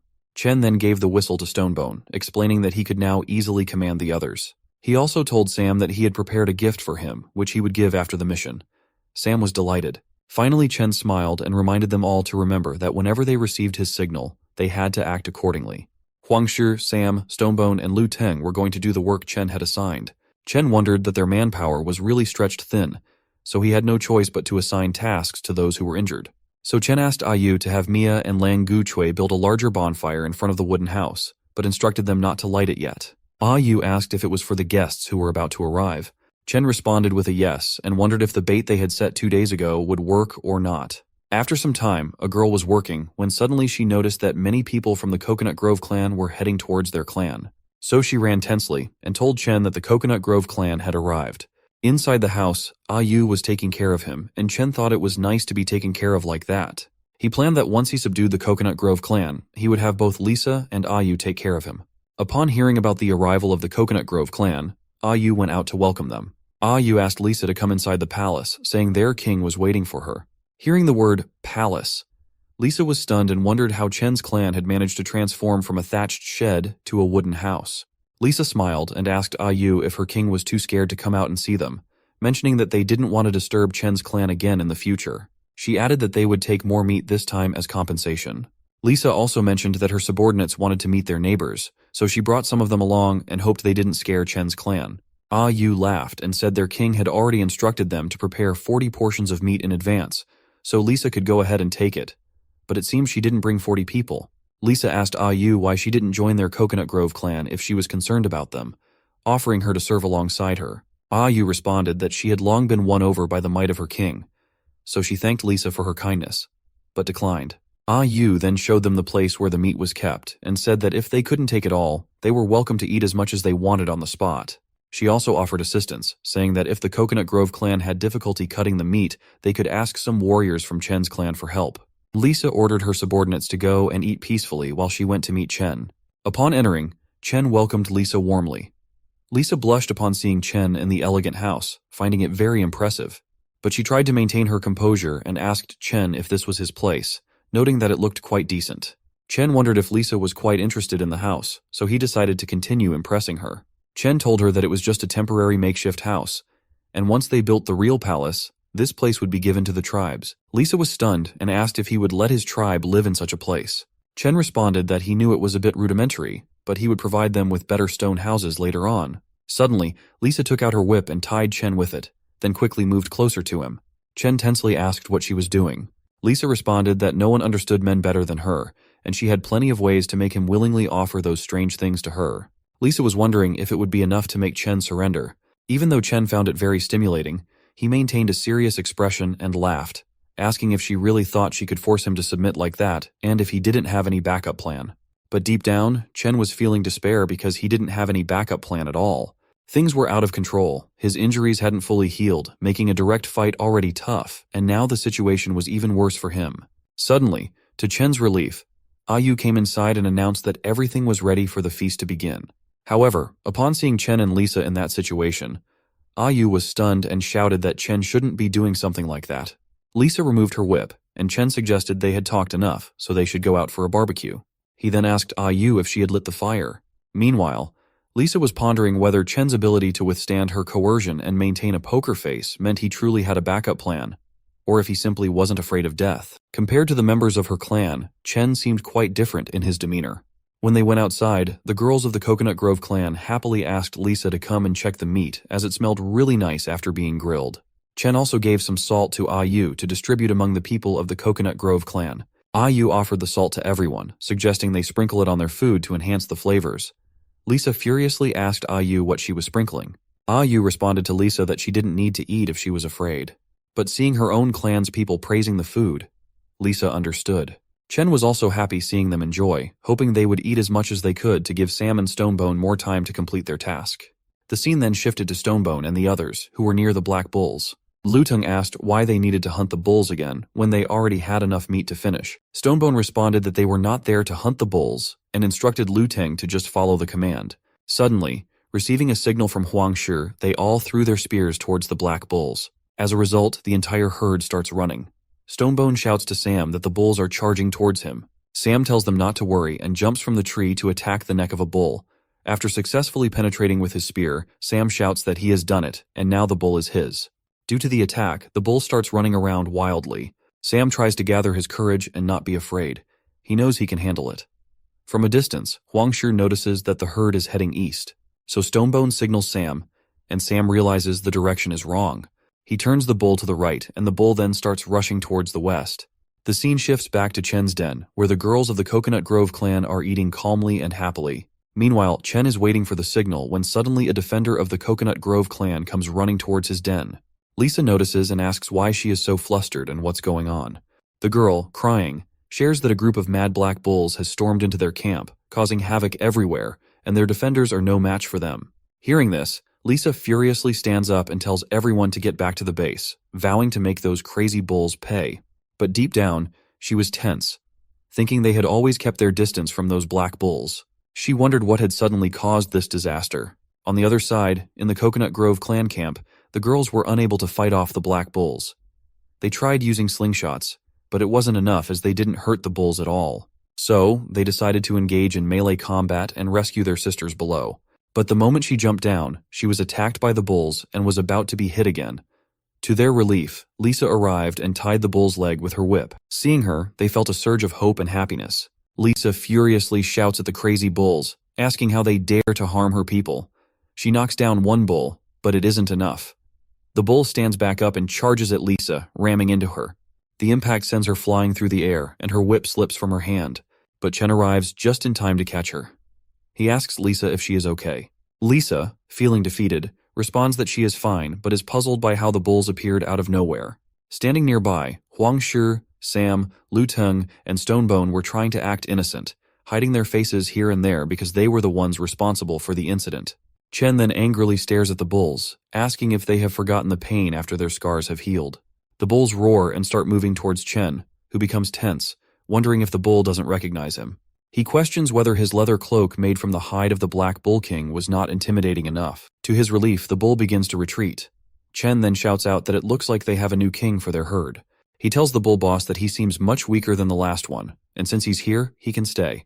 Without waiting, everyone from Chen's clan attacks the bulls, and Stonebone asks Sam to focus on the bull boss. With Stonebone's assistance, Sam jumps over the bull and begins trying to control it to ride it. Chen noticed that Sam had a talent for riding. As his clan tried to gain control over the bulls, Chen asked Lisa to leave, but she refused, pointing out that the herd had not yet dispersed. Chen stops Lisa from going to fight, telling her that she couldn't handle the monsters and that he hadn't brought enough people, so it would be like walking into death. Lisa falls silent, unsure of how to respond. Chen asks Lisa again why she didn't temporarily bring her people to his place, where they could heal and wait for the right time to reclaim their territory. He assures her that he would provide housing, food, and ensure their safety. Yu also urges Lisa to consider the condition of her people, pointing out that they are not in a state to fight. He asks her if she wants to watch them sacrifice themselves in vain. Finally, Lisa announces that she asks the Coconut Grove clan to help the wounded and retreat to the north, to Chen's place. Upon hearing this, a girl named Yun became furious, but she couldn't disobey the queen's order. She told the injured to follow Chen's people. Chen told Yu that he was giving her the responsibility to take the Coconut clan back to their camp, while he and Stonebone stayed behind to buy them some time. Yu agreed, and they all left.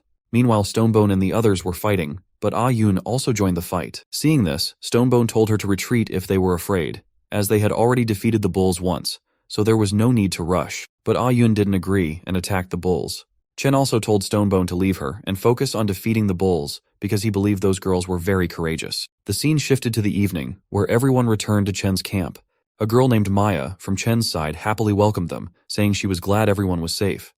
Maya also asked about Chen and the others. Yu shared that Chen and the others stayed behind to buy them time to return with the injured ones. Maya said that the girls from the Coconut Grove clan could stay in the houses they had built.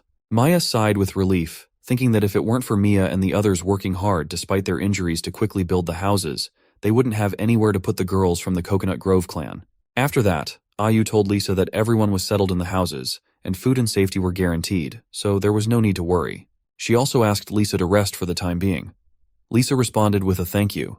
Yu sighed with relief as everything went smoothly and remembered Chen's words. Chen had told her that the focus of the entire plan was to subdue the Coconut Grove clan with minimal cost, since they couldn't afford any more injuries after just finishing a tough battle.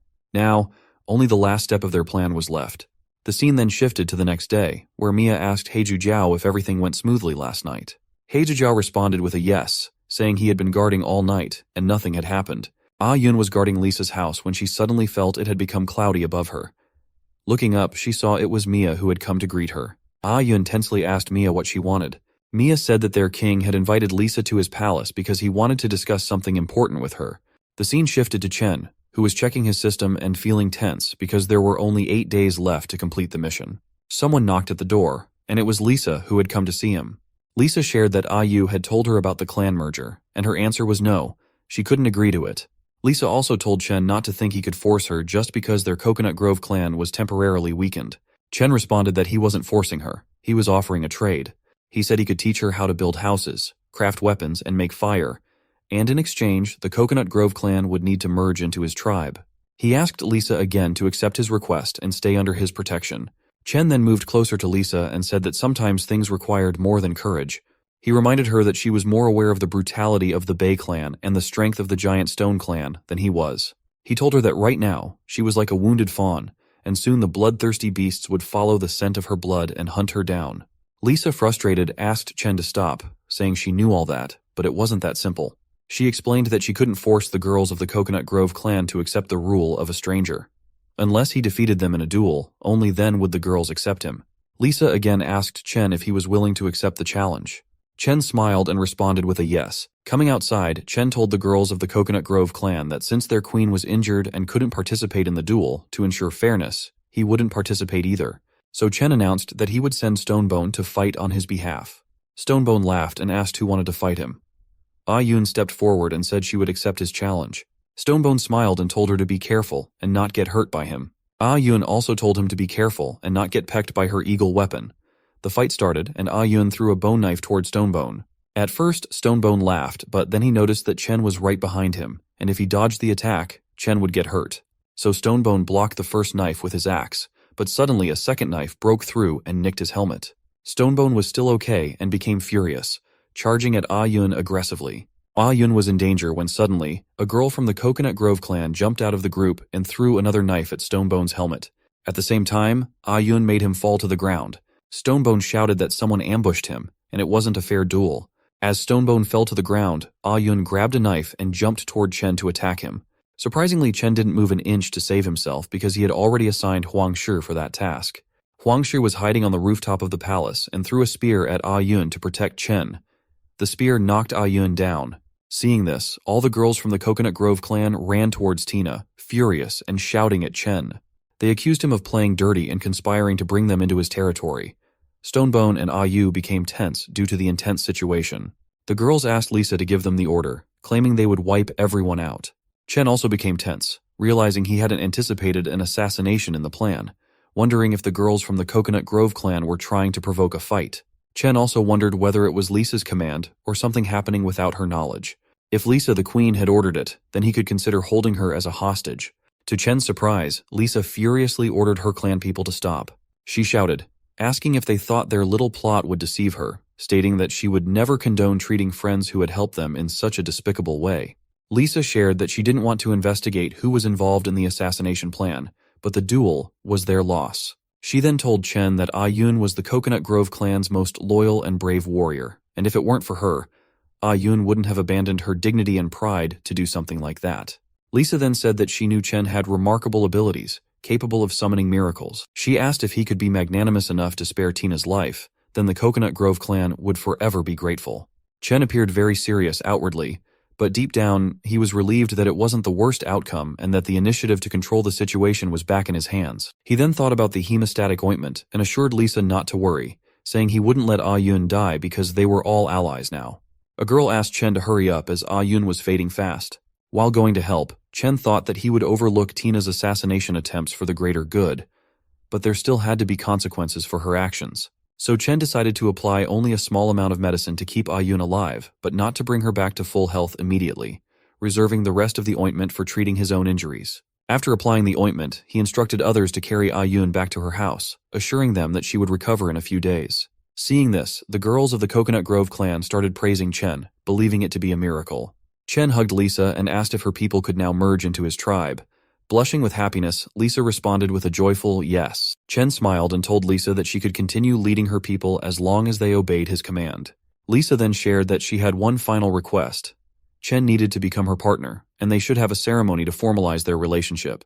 Hearing this, Chen became happy and blushed, thinking it was like a gift falling into his lap. He imagined they would have a wedding, exchange rings, enter their bridal chamber, have a daughter together, accompany their daughter as she grew up, witness her wedding, grow old together, and finally depart to the afterlife together.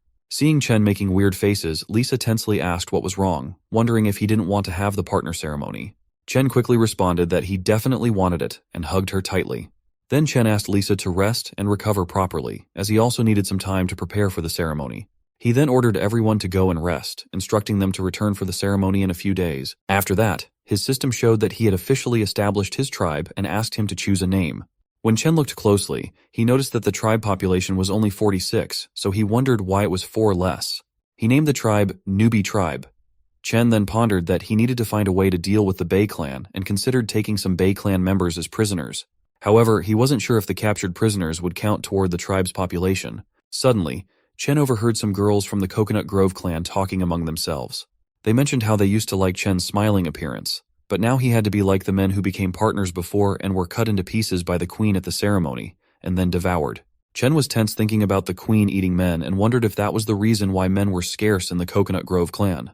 Someone came up behind Chen, startling him, causing him to shout and ask them not to harm him. Mia revealed that it was her and asked why Chen was so scared. Chen, still startled, asked her what she wanted. Mia then asked if Chen was really going to become the partner of that rude woman, Lisa. Chen responded that he might need to reconsider his decision and that he had been too hasty in agreeing to the ceremony with Lisa. Mia asked if he was serious. Chen shared that he thought he was getting a bride, but it turned out Lisa was like a praying mantis. Hearing this, Mia started celebrating, but Ayu interrupted her, asking why she had sneaked out when she was supposed to be resting. Mia blushed and responded that she wanted to be with Chen. Chen sadly told Mia that he wanted to be alone and suggested that the girls from the Coconut Grove clan could participate in camp construction if they wished. Ayu agreed and started to take Mia back. Despite this, Mia continued to ask Chen to think carefully and consider her instead of Lisa. After that, Chen decided to go and chat with Lisa about the situation. The next day, Chen woke up and noticed that everyone was getting along very well, and even the Coconut Grove clan was helping to build the houses. He then went towards the farming area where the temporary residents of the Coconut Grove clan were staying. Upon reaching there, Ayun greeted him and asked if he had come to meet with the queen. If so, Ayun mentioned that the queen was nearby the river. Ayun then informed Lisa that the king had arrived to meet her, prompting Lisa to ask everyone to leave. Once alone, Lisa asked Chen if there was something urgent. Chen responded with a no, saying he had just come to see how her injury was healing. She shared that she would be back to normal in another 2 or 3 days. Lisa then asked if Chen wanted to get a head start on their romance. Chen tensely responded with a no, and then asked for her name. Lisa told Chen that he could call her Lisa, as that was the name given to her by the former queen. However, since her exile, no one had called her by that name. Hearing this, Chen became more tense, realizing it was either comply or face exile. He thought that Lisa might even rename her clan to the Praying Mantis clan. Chen asked Lisa if the former queen had also had a partner, and wondered where they were now. Lisa responded that all of them had been eaten, as it was a tradition in her clan for the queen to consume her partners, which was believed to grant her more power. Chen became more scared upon hearing that, but he was relieved when Lisa said that it was a tradition of previous queens, and she had no intention of continuing it. Chen felt a bit relieved and asked if she had never eaten anyone. Lisa responded that she had recently become queen and never had a partner, so she hadn't had any opportunity to consume anyone. Chen then bid her goodbye as he was leaving to prepare for the ceremony. While Chen was heading back, he thought about how if there was no risk of being eaten, he should consider talking with Mia. Suddenly, Lisa shared that although she didn't eat people, if someone wronged her in the future, she wouldn't hesitate to take severe action. After some time, Chen was moving around in their living areas, observing the people. Then he realized that he only had 7 days left to complete the mission, so he decided to first capture some prisoners and fulfill the mission. So Chen told Stonebone that he would be out for a while. During that time, Stonebone was in charge of organizing everyone's work, and if there was any emergency, he should send someone to find Chen at the beach to the south. The scene then shifted to the beach in the South Sea, where Chen was shocked to see something and wondered how it had happened. He questioned whether the Bay clan had been wiped out. Dodo birds were easily roaming near the corpses, so Chen understood that he was temporarily safe. He then checked the bodies of the Bay clan people and noted that they still had some elasticity, and there was no stench yet. And whatever battle they were involved in must not have ended too long ago. Chen also noticed that the claws on their fingers were exceptionally sharp, and the wounds seemed to match the claws. Chen then wondered whether the water lunatics had been engaged in infighting, making it crucial for him to locate any survivors. There, he found a corpse that had no internal injuries but appeared to have suffered a painful death. While Chen wondered what could have happened to them, suddenly Sam appeared out of nowhere, shouting that a group of Bay clan members were wreaking havoc at their place. Chen tensely ran back towards the base upon hearing this. The scene shifted to the base, where Stonebone instructed everyone to stay close, conserve their strength, and prepare for close combat. They were throwing wooden spears, but the Bay clan lunatics remained completely unharmed by them. The lunatics were closing in, so Stonebone urged everyone not to panic and to do whatever they could, but to prevent the lunatics from dragging anyone into the water. He emphasized that once in the water, they would have no chance against the lunatics. The lunatics charged towards them, but they managed to disrupt their charge by throwing stones at them. Just then, Queen Lisa's reinforcements arrived. Lisa asked Stonebone what was going on and if the enemies were from the Bay clan. She also asked why the Bay clan, who were supposed to be living on the southern edge, had suddenly appeared at their base. Stonebone responded that he didn't know, but the lunatics were behaving erratically, charging suddenly from the South River towards their base. The fight then started between them, with both sides engaging in a fierce battle. Even Lisa fought alongside the newbie clan members. Lisa tried to talk to the Bay clan members, but they didn't reply. She began to suspect that something was seriously wrong with the Bay clan. While Lisa was fighting with a Bay clan member, a larger lunatic attempted to sneak attack her. Chen then attacked with full force, swinging at the lunatic, but the lunatic easily withstood the attack, surprising Chen. 2 Bay clan members tried to sneak attack Chen, but Huang Shi and Lang Guchui intervened, attacking them and knocking them out. They declared that if the Bay clan wanted to attack their king, they would have to fight through them first. Chen praised Huang Shi and Lang Guchui for their actions, and said he would leave those small freaks to them. Chen also asked Lisa if he could entrust her to help his people deal with those small freaks, as he needed to focus entirely on the opponent in front of him. Lisa responded with a yes and joined the fight. Chen also told everyone that he was counting on them until the outcome of his fight was clear. Chen then told the big lunatic that he didn't know what happened to the Bei clan, but it had nothing to do with the newbie clan. He suggested that the lunatics might have mistaken them for their targets. However, without listening, the big lunatic attacked. Seeing this, Chen became tense and shouted, asking if the lunatic had lost the ability to communicate. He was also stunned by the lunatic's explosive power and wondered how, even with his strength and agility exceeding that of an ordinary person by several times, he could handle such an attack. So, he was just a squishy damage dealer in front of the lunatics, and since he was surrounded by his people, he couldn't casually use the hidden skill of his axe. While Chen was deep in thought, he got distracted from the lunatic's attacks, and the lunatic bit his hand. To Chen's relief, he pulled back and was safe, thanks to the protection of the Bull King's cloak. Without it, his left hand might have been torn off by the lunatic's sharp teeth. The lunatic became even more furious and charged at Chen with full force. But Chen dodged the attack, and the lunatic took off Chen's cloak instead. Chen tensely wondered how the lunatic had become so fast. If he hadn't slipped out of the cloak, he would have been dead. Suddenly, Chen noticed that the lunatic stopped attacking. He wondered what was happening and why they had stopped. Out of nowhere, the lunatic started backing off. Chen realized something was strange, as the big lunatic had only ripped off the part of the cloak stained with his blood. He also saw that only Agun was surrounded by many Bei clan members. Chen understood that the Bei clan was using the scent of blood to lock onto targets, and in this strange state, the lunatics were acting purely on primal instinct. Chen thought about how they could use this to their advantage. Just then, Sam returned and asked if there was anything he could do for Chen. Chen asked Sam to take 2 people and bring 3 cubs from the pigsty. Sam, confused, asked why, mentioning that the boars were supposed to be raised for future use. Chen shouted at Sam to do as he said, thinking to himself that the Bei clan was forcing him to sacrifice 3 precious boars, and he would seek revenge for it later. Chen then asked Lisa to get all the injured out of the fight. Just then, Sam returned with the boars. Chen instructed Sam to let the cubs run towards the river. The moment Sam released the boars, they started running towards the river in fear, seeking safety. But Huangshi was ready with his spears and attacked the cubs. The moment they got hurt, all the lunatics of the Bei clan were attracted towards them and started tearing them apart. While the lunatics were tearing apart the cubs, Chen asked everyone to apply paralysis drug to the spearheads, ensuring they avoided vital parts. To Chen's surprise, Huangshi shared that the lunatics of the Bei clan were acting strangely again. When Chen looked at them, he was stunned to see the lunatics acting strangely and slowly falling to the ground. Chen angrily asked Sam if he had poisoned those cubs, but Sam denied it. So now Chen became more tense and instructed everyone to stay away from those lunatics and remain on high alert. At that moment, Chen wondered what was going on and why this was happening with the Bei clan. The scene shifted to sometime later at the farmer's area, where every Bei clan member was captured in cages. Yun asked everyone to stay alert in case any movement was made by the Bei clan's people. When the Bei clan's people woke up, they started asking for help. Yun asked a girl to go and inform King Chen. After some time, when Chen arrived and asked about the situation, he saw that every member of the Bei clan was asking for water. Chen first asked Yun where the leader of the Bei clan named Hector was. Yun responded that they had kept Hector separated from the others. When Chen reached Hector's cage, Hector was asking for water, so Chen poured some water from a bottle on him. After that, Chen asked Hector if he could understand his words, to which Hector responded with a yes. Chen then assigned the communication task to Yu. Yu first gave water for Hector to drink, and asked him to drink as much as he wanted. Hector told Chen that his people also needed water and asked Chen to share it with them. Yu reassured Hector not to worry, as they would all be given water, and then asked if Hector was ready to provide some answers.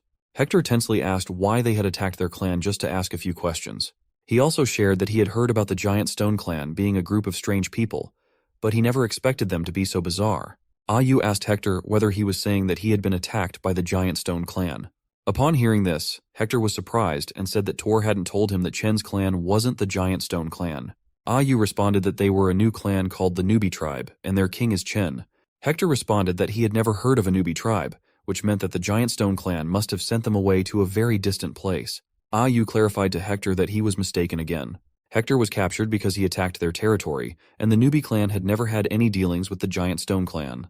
It was only the Bei clan's people who attacked them like frenzied beasts. Hector couldn't believe it, saying it couldn't be possible because he didn't remember anything Yu was saying. Yu asked Hector to tell them whatever he remembered. Hector shared that his clan used to live around the South Fish, and they were happily engaged in their internal fights and fun. Suddenly, a child from his clan came to Hector crying, saying that his dodo bird had been taken away.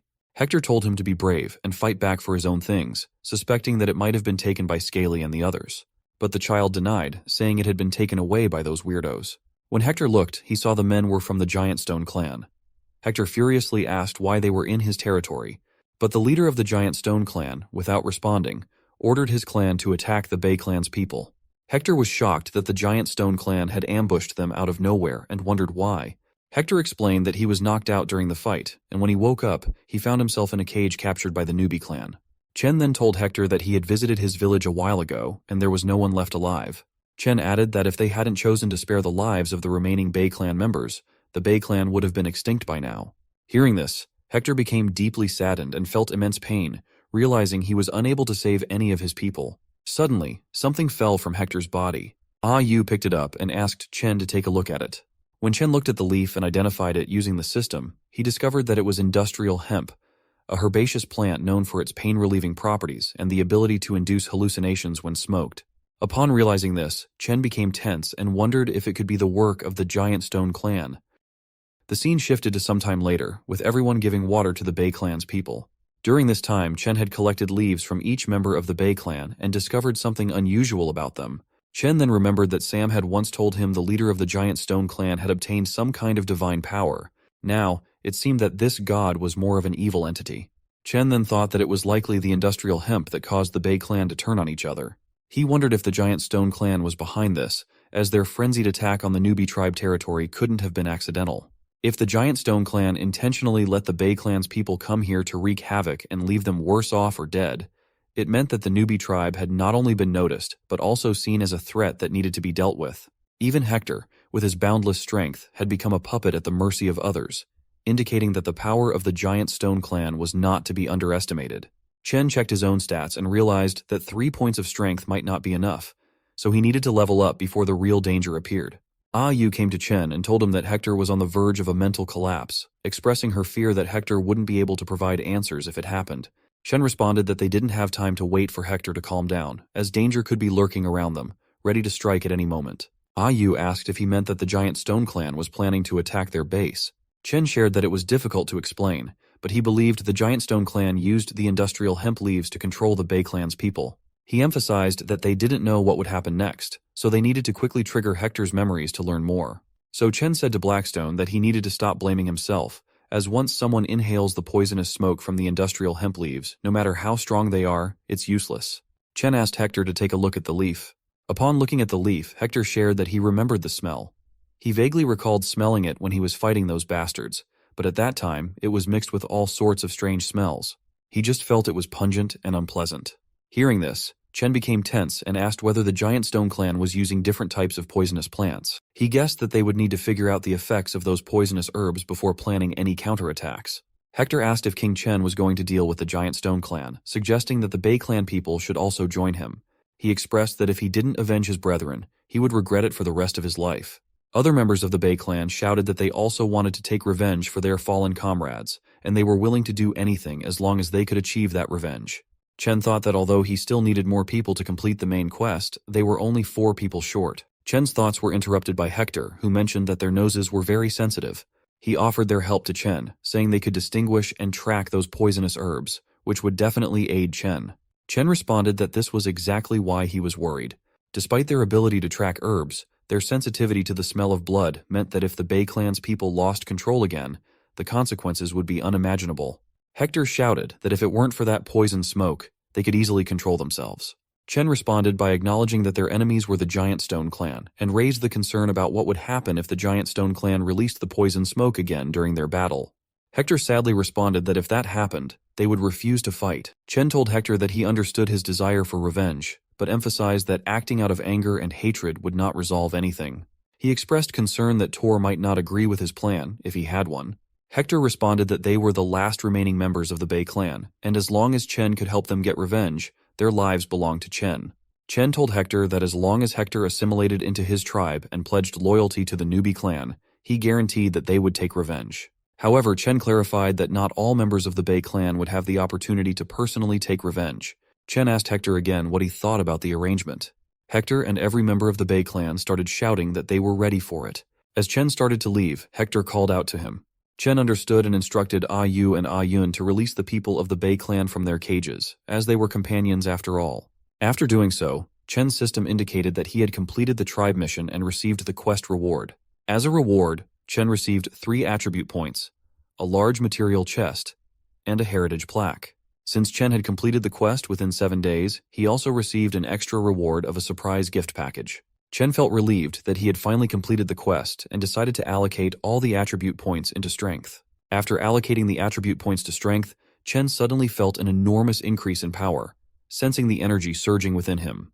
When the transformation completed, he noticed that his hair had grown longer, and he wondered if it was a side effect of the power boost. He then decided to check the rewards. In the large material chest, he obtained 1 ton of hematite. Upon seeing this, he felt happy because it would help him skip the Bronze Age and advance straight to the Iron Age. After that, Chen opened the surprise gift package, hoping for something exciting. When the package opened, he was delighted to find 3 jars of hemostatic ointment. Chen was amazed that the prize was much better than last time. Chen then instructed the system to retrieve the heritage plaque.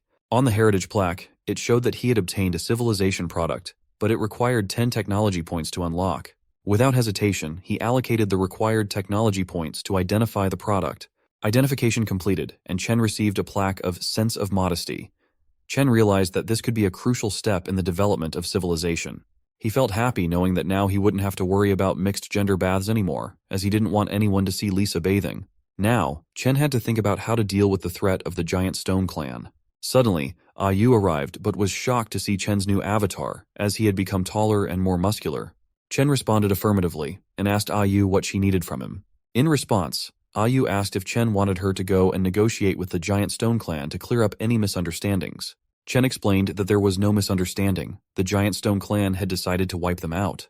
He described them as the most troublesome opponent the newbie clan had ever faced, capable of using tactics like pitting enemies against each other while they benefited from the chaos. Ah Yu tensely asked what their clan should do now, expressing her fear.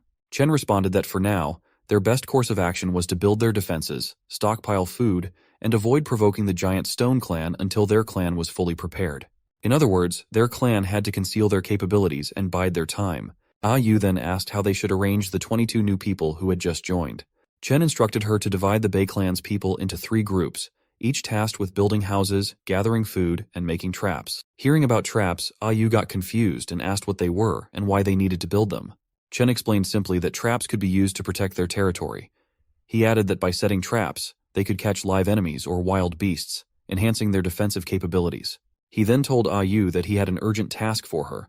With the sudden increase in their population, they needed to consider long-term food supply issues, and they couldn't afford to waste uneaten meat. He decided that they should start by teaching everyone how to make meat jerky.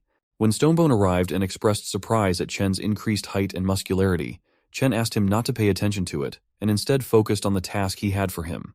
Chen then instructed Stonebone that he needed him to set up traps in the surrounding mountains, emphasizing that the denser the placement, the better. He mentioned he had already selected some people to assist Stonebone, and he would personally teach him how to make the initial trap.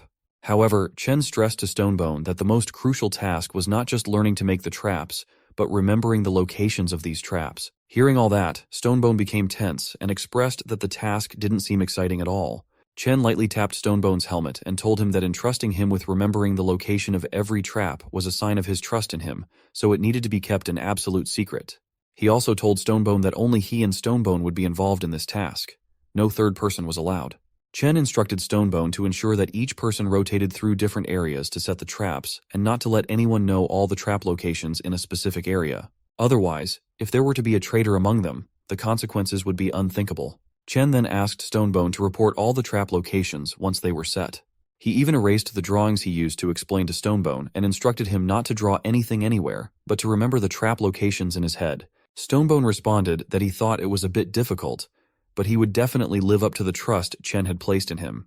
Chen praised Stonebone for his commitment and asked him to go and rest, as they would begin their work under the cover of night. Chen put the Sense of Modesty plaque in front of his house so everyone could see it as they passed by and learn from it in their own way. He then told Lang Guchui that he was going to rest for a bit. Stonebone and the others would find him at night, but if anything urgent came up, Lang Guchui could wake him. Inside the house, Chen lay on the bed and wondered how much time they had. There was so much to do, like training soldiers in different units, building defense structures, arranging patrol teams, discovering new technology, and expanding their territory. It seemed like never-ending work to Chen. But he decided to cherish this rare moment of rest, and went to sleep. When Chen woke up, he found himself in a bar where some beautiful girls were having drinks. Chen asked them to introduce themselves. The girls said their names were Xiaoya, Lily, and T-Dan. Chen was very happy and shared that he had drunk too much but was glad to be back, no longer having to endure anxious days living in the wild. Chen enjoyed their company, and after some time, Xiaoya was lying beside him, telling him it was time to get up and work. He responded that he really can't do it anymore, Xiaoya. He then heard her say she wasn't Xiaoya. Chen tried guessing other names, but each one was denied. Finally, she said she was Stonebone. At that moment, Chen opened his eyes, stunned, and shouted in fear. It turned out that it was all just a dream. Chen furiously asked Stonebone why he was in his room. Stonebone responded that Chen had told him to come and find him at night. But when he arrived, Chen grabbed him and started flirting. Chen was stunned upon hearing this, but Lan Guchui interrupted, saying it was all a misunderstanding and they should leave for work. The scene then shifted to some time later, where Chen was showing everyone how to make a trap. He demonstrated by creating a spike trap as an example for everyone. He explained that since the enemies and monsters they were facing were quite large, the traps needed to be deep and wide enough to be effective. Chen then demonstrated how to hide the traps with leaves in a specific manner. Chen reiterated that the spike traps could be combined with the tripwire traps he had shown them earlier, emphasizing the importance of mixing and matching trap types. He also mentioned that Huang Shi could teach everyone how to make other types of traps. Hearing this, Huang Shi got confused and admitted he didn't know how to make any traps. Chen then asked Huang Shi if he remembered the moving target used for spear practice, suggesting it could be perfect for a trap if they replaced the log with a net and added a triggering mechanism. Chen left the work to Stonebone and the others and headed back, hoping he could continue the dream he had just woken from. As he returned to the territory, he was surprised to see that no one was walking around. Normally, by that time, someone would have woken up and started working. Chen went to check in their houses, but when he tried to enter, the girls inside started shouting for whoever it was to go away. When Chen asked what was wrong, they became serious, and some of their clothes were not fully on, making them hesitant to come out. Hearing this, Chen wondered if it was the effect of the heritage plaque's sense of modesty. He closed the door and told them they had half a day to make new clothes. If they weren't out by noon, he warned them not to blame him for being strict. Chen went near the plaque and was amazed by its effect. Suddenly, Stonebone came shouting his name. When Chen turned around, Stonebone shared that he had found something while digging traps. Chen was delighted and told Stonebone that what he had found was flint. A brilliant discovery. He explained that with flint, they had limitless possibilities, especially because it could produce sparks when rubbed together forcefully. Chen and Stonebone ran back to the place where Stonebone had found the flint. Upon reaching there, Stonebone showed Chen the spot and mentioned they had dug around that stone. When Chen saw it, he realized there wasn't enough flint. Since it wasn't a dry, arid, saline alkali land, if the flint was naturally formed, there was only one possibility. Chen asked Stonebone to take a closer look at what was inside the soil. Stonebone agreed, and mentioned that the soil in that area was easier to dig, and there appeared to be some things inside that didn't quite look like stones. When Stonebone tasted it, he got freaked out because it was dung, and he felt very bad after eating it. On the other hand, Chen already suspected that there was probably a fairly large dung pit underneath. He felt puzzled, wondering if it could be possible that another primitive people had lived there and reached a cultural level where they had something akin to toilets. Or could it have been the old lair of the giant stone clan? Chen ordered Stonebone to collect the flint, bury the places again without leaving any traces behind.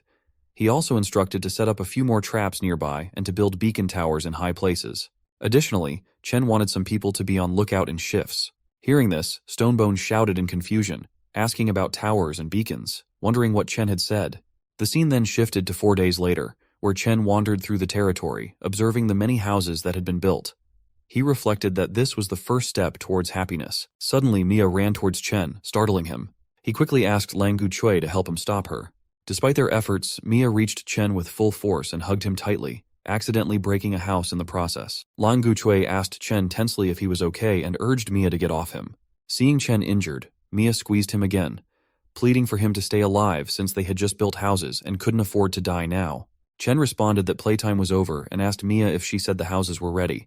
Mia responded affirmatively, saying there were 2 rows of houses, totaling 10, which could comfortably accommodate 50 people.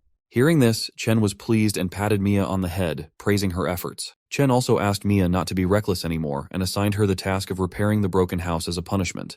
Then, he went to check on the progress of the food supplies and reserves. Upon reaching the riverside, Chen saw that the Bei clan people were happily catching fish, and Yu, along with some girls, were helping them dry the fish. Chen shared that compared to building houses and digging traps, the Bei clan were indeed more suitable for going into the river to fish. With the Bei clan's help, their new tribe had noticeably increased the variety and quantity of food available. Lang Guchui praised Chen for all the progress they had made, which allowed them to live such a prosperous life.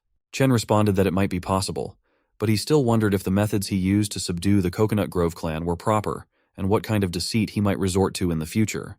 Lang Guchui reassured Chen not to doubt his decisions, emphasizing that Chen's orders were their will. He expressed that he saw no problem with what they had done, pointing out that in the world, only the strong survive, and large and small groups were constantly devouring and destroying each other every day. So obtaining maximum results with minimal losses is actually kindness to both them and the Coconut Grove clan, Chen said with a smile. He then told Lang Guchui that he already possessed the most important qualities needed for their journey. Chen then asked Lang Guchui to accompany him to inspect the results of the border defenses, expressing his belief that the Bei tribe could still bring more surprises, like the mysterious Frogman force. The scene shifted to Stonebone and the others working on the traps and towers. When Chen arrived, he asked Stonebone how the traps and beacon towers were arranged. Stonebone responded that according to Chen's orders, the beacon towers in the west, south, and north had all been completed.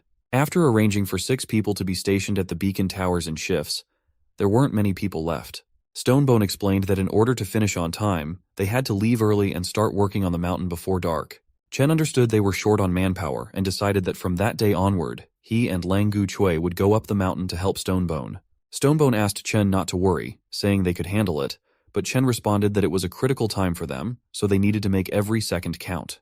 Chen was wondering if the Giant Stone clan had indeed lived nearby before. They might be more familiar with the terrain than his clan was. He worried that if the Giant Stone clan took advantage of their unpreparedness, they could launch another, even larger surprise attack. In the night, while everyone was working and Chen was there as well, he suddenly looked towards the West Beacon Tower and felt an ominous sensation. He wondered why he was feeling this way, perhaps just overthinking it. Suddenly, out of nowhere, Chen heard screams coming from the South Beacon Tower. He was surprised and quickly looked in that direction, where he saw signals for help. Chen furiously shouted to everyone that the South Beacon Tower was under attack and urged them to move quickly. Chen ran towards the south, his mind racing as he thought about how, despite knowing the trap locations and having an agility bonus from 2 points, it still took at least 5 minutes to reach the South Mountain. He hoped that nothing would happen during those crucial 5 minutes. At the South Tower, Huang Shi was patrolling when he noticed triggered traps very close to the tribe. He wondered how the enemies had managed to infiltrate so far. Huang Shi also considered the possibility of other enemies nearby who might have seen the firelight and were ambushing towards it.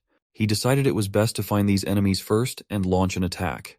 Huang Shi ran towards the source of the noises and attacked with his spear, but the enemy proved formidable, deflecting the spear and forcing Huang Shi to dodge.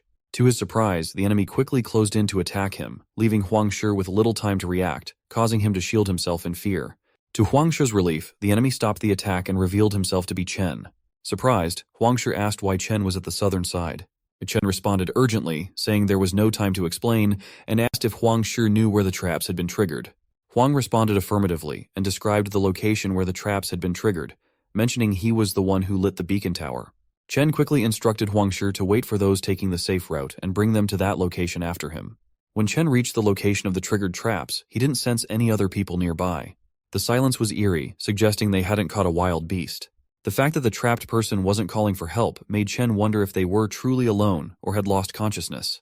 When Chen went to look at the trapped person, he was surprised to see that it was none other than Lisa. He asked her what she was doing there, as she was supposed to be recovering from her injuries. Lisa became furious and asked Chen why he was just standing there asking questions. Chen smiled and teased her playfully by tickling her feet. Lisa, feeling frustrated, asked Chen to help her down from where she was trapped. Suddenly, they both heard Huang Shi and the others approaching. Lisa furiously shouted at Chen, telling him that if anyone saw her like that, she swore she would make sure they kept quiet about it. Chen became tense and asked Lisa to wait while he dealt with the approaching group. He shouted for everyone to stay back and not come any closer, warning them that the situation was very dangerous and they could die if they approached. Hearing this, Stonebone looked confused and wondered if Chen had fallen into an ambush. He questioned whether they should rush in to rescue Chen. Huang responded that he didn't think so because from Chen's demeanor, it seemed like he hadn't been affected negatively.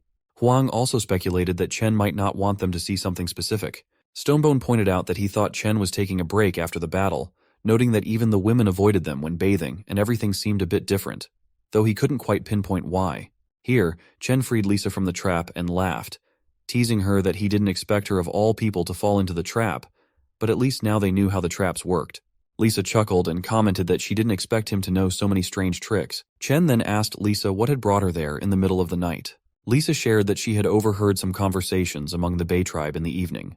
Lisa explained that she overheard two people from the Bay clan talking about how they wished they could catch fish, shrimp, or clams by the seaside to boost their energy for work. However, they mentioned that the way to the beach was blocked by a ferocious pack of hyenas, making it too risky to go fishing when there was a chance of being attacked. The scene shifts to the present, where Lisa explains that she decided to come and find a safer way during the night. Chen shares that he had walked that path many times, and there were no hyenas there 5 days ago. He suspects that someone from the Bay clan might have sneaked out in the past few days, causing the hyenas to move into the area. Lisa asked if something was wrong with the Bay clan and suggested executing them. Chen responded with a no, clarifying that he wasn't suggesting that. He explained that he was thinking about the security loopholes they hadn't noticed before. Chen proposed setting up patrols and emphasized the importance of clearing the way to the beach for safety. Chen added that while fish and shrimp were secondary, they definitely needed dodo birds and their eggs. He suggested they could also open a salt field for salt drying. Chen then declared that it was decided. After daybreak, they would deal with the troublesome hyenas. Lisa shared that she could handle setting up patrols and secret sentries, but she suggested Chen reconsider dealing with the hyenas and expanding the territory. Chen smiled and asked if she was worried about him. Lisa got embarrassed and asked Chen not to flatter himself. She expressed her concern that with their small numbers, spreading out to guard 2 territories might be reckless. She also pointed out that the beach had already been attacked by the Giant Stone clan once. What if they were to attack again? Chen responded that precisely because the Giant Stone clan had already been to the beach, it made it relatively safe. He explained that their tribe's camp, the beach outpost, and the Giant Stone clan on the southwest mountain formed a triangle. Chen proposed that as long as they ensured a smooth exchange of goods and information between the beach outpost and the tribal camp, they could support each other effectively. Lisa admitted she didn't fully understand what Chen was talking about, but since he had made a decision, she agreed to go along with it. The scene then shifted to some time later, where Hector, Chen, Lang Guchui, and members of the Bay clan were heading towards the location where the kid had seen the hyenas. Hector asked the kid if he was sure he encountered the hyena on that path, noting there was no smell of blood. The kid affirmed that he had seen the hyenas around 2 days ago. As the kid moved ahead, he was suddenly attacked by a hyena. But Hector swiftly counterattacked and saved the kid from the hyena's attack.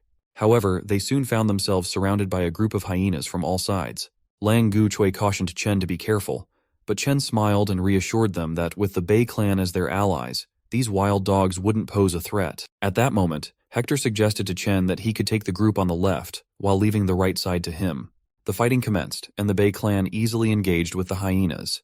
Chen thought it was a good opportunity for him to observe what the new recruits could do. Suddenly, a hyena tried to attack Chen, but he easily blocked it by grabbing the hyena's neck. After a few minutes, everyone managed to defeat the hyenas. Hector expressed that it wasn't satisfying enough for him. Chen asked Hector to let it go and urged everyone to move forward. Moving further, Hector shared that it was their former territory. Upon reaching the location, Chen asked everyone to observe the cliff, explaining that it would be where they would build the outpost. He specified that it needed to be close to the cliff and spacious enough to house 20 people, with the beacon tower constructed above it.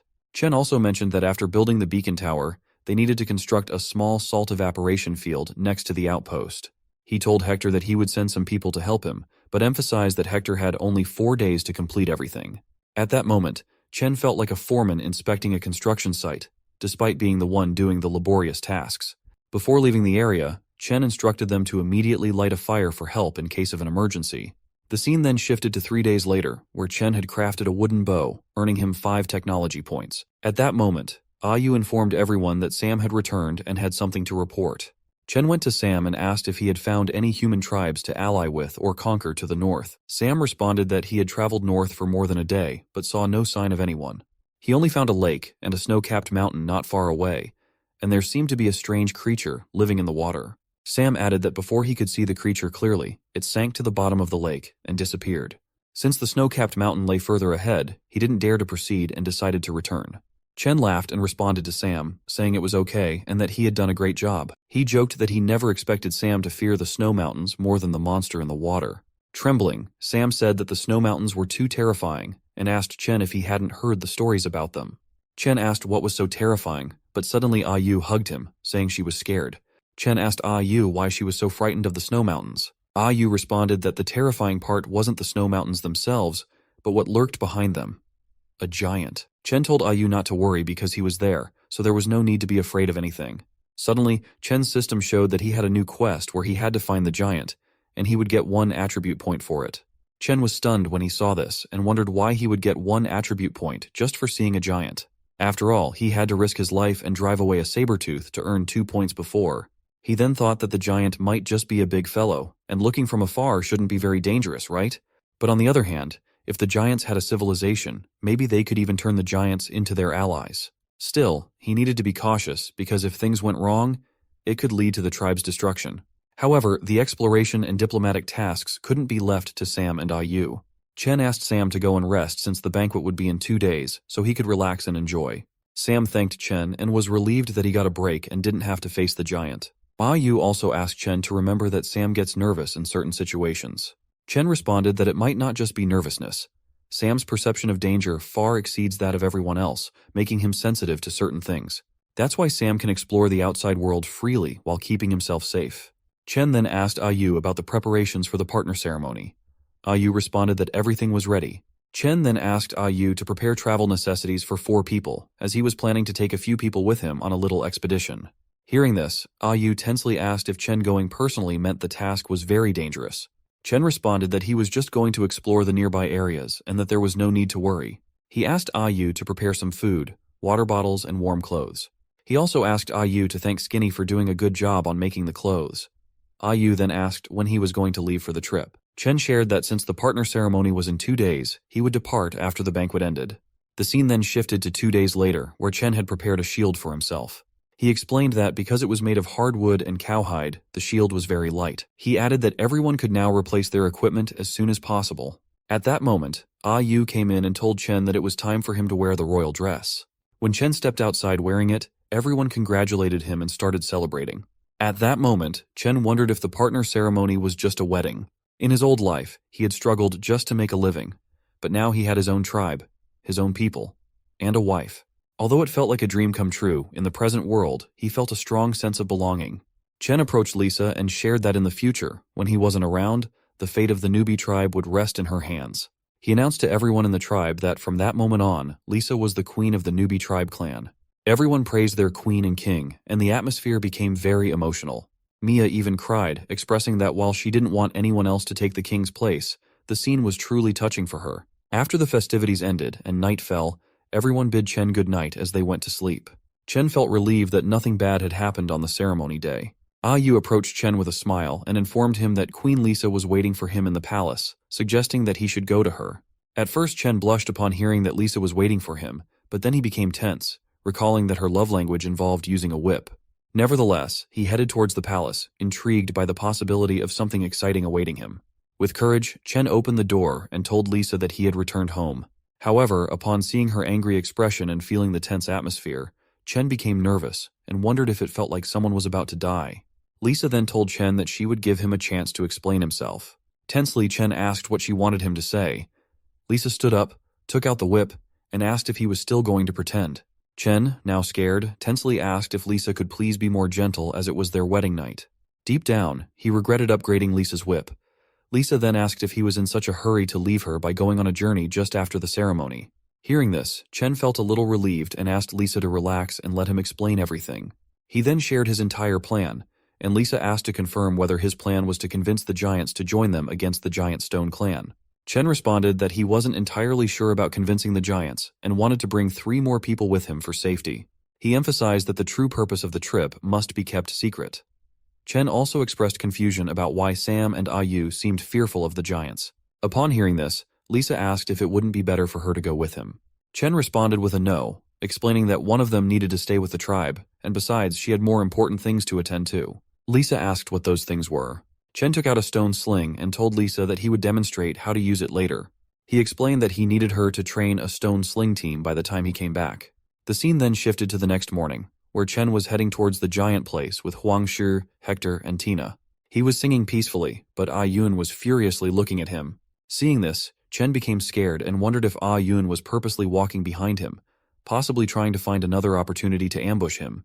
But Chen couldn't do anything because it was Lisa's wish. What actually happened last night was that Chen tried to flirt with Lisa, but she shouted at him, asking him not to tease her.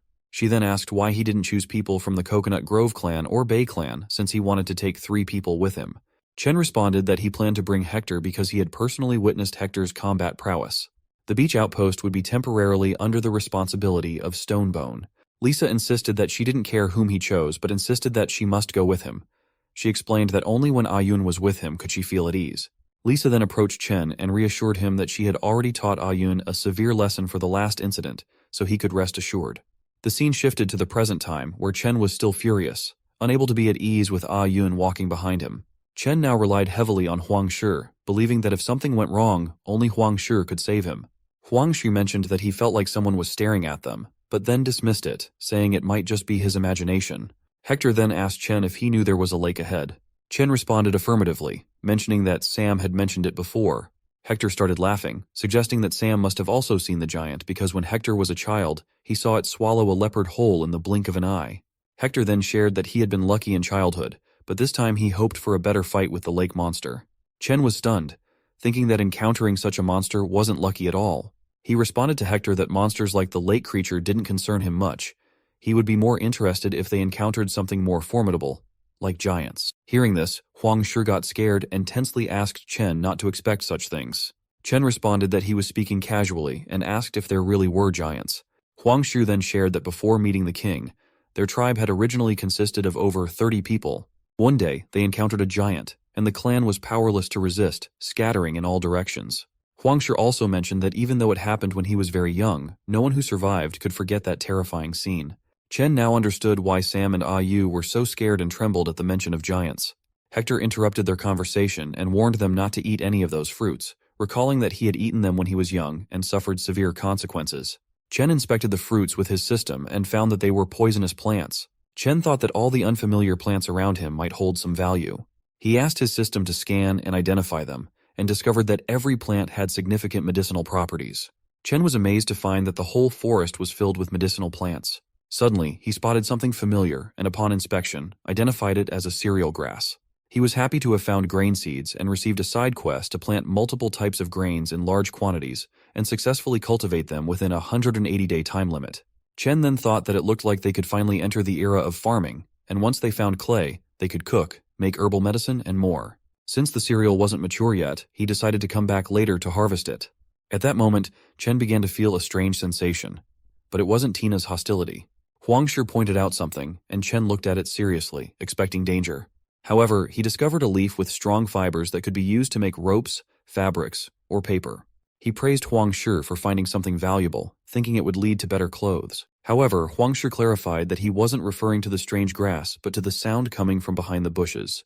When Chen looked over, he was surprised to see a hyena emerging from behind the bush. Chen then speculated that the hyenas must have been following them since the beginning, and the eyes they had felt before were likely from these hyenas. Realizing that the hyenas might be seeking revenge for their previous encounter, Chen asked everyone not to leave them be and suggested they take action to eliminate the threat. The fight started, and Hector was furious, determined to take down the hyenas this time. However, Ayun found herself in danger as 2 or 3 hyenas attacked her. Hector quickly and effortlessly came to her rescue, telling her not to thank him as it was his duty. Suddenly, the hyenas began to retreat. Hector laughed, remarking that it was a shame the hyenas were running. However, Chen shouted, urging them not to let the hyenas escape, as he didn't want to continue being ambushed repeatedly. They started chasing the hyenas, but Chen quickly realized that even with his agility boosted by 2 points, he could barely keep up with their pace, making it impractical to continue the pursuit. Suddenly, Chen felt an eerie quietness behind him. When he turned around, he was shocked to see Ayun captured by an unknown type of plant monster. Chen wondered what it was, and upon investigating, he discovered it was a Crimson King flower, a large herbaceous plant that secreted corrosive mucus from its center and actively preyed on nearby animals for consumption. Chen was shocked to realize it was a man-eating flower. He felt tense, realizing that first there were saber-toothed tigers, then giants, and now a man-eating plant. They were straying further and further from his understanding of the primitive age. Ayun tried to use her bone knife, but it slipped from her grasp, falling into the flower's mouth where it dissolved instantly. Everyone was shocked at this sight. Chen shouted and urgently asked Huangshi and Hector why they were standing around and told them to go and save Tina.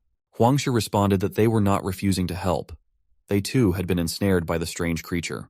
Chen quickly began cutting through the vines of the flower, urging Ayun to hold on until he could reach her. Ayun shouted and asked Chen to forget about her, urging him to go and save Hector and Huangshi and escape.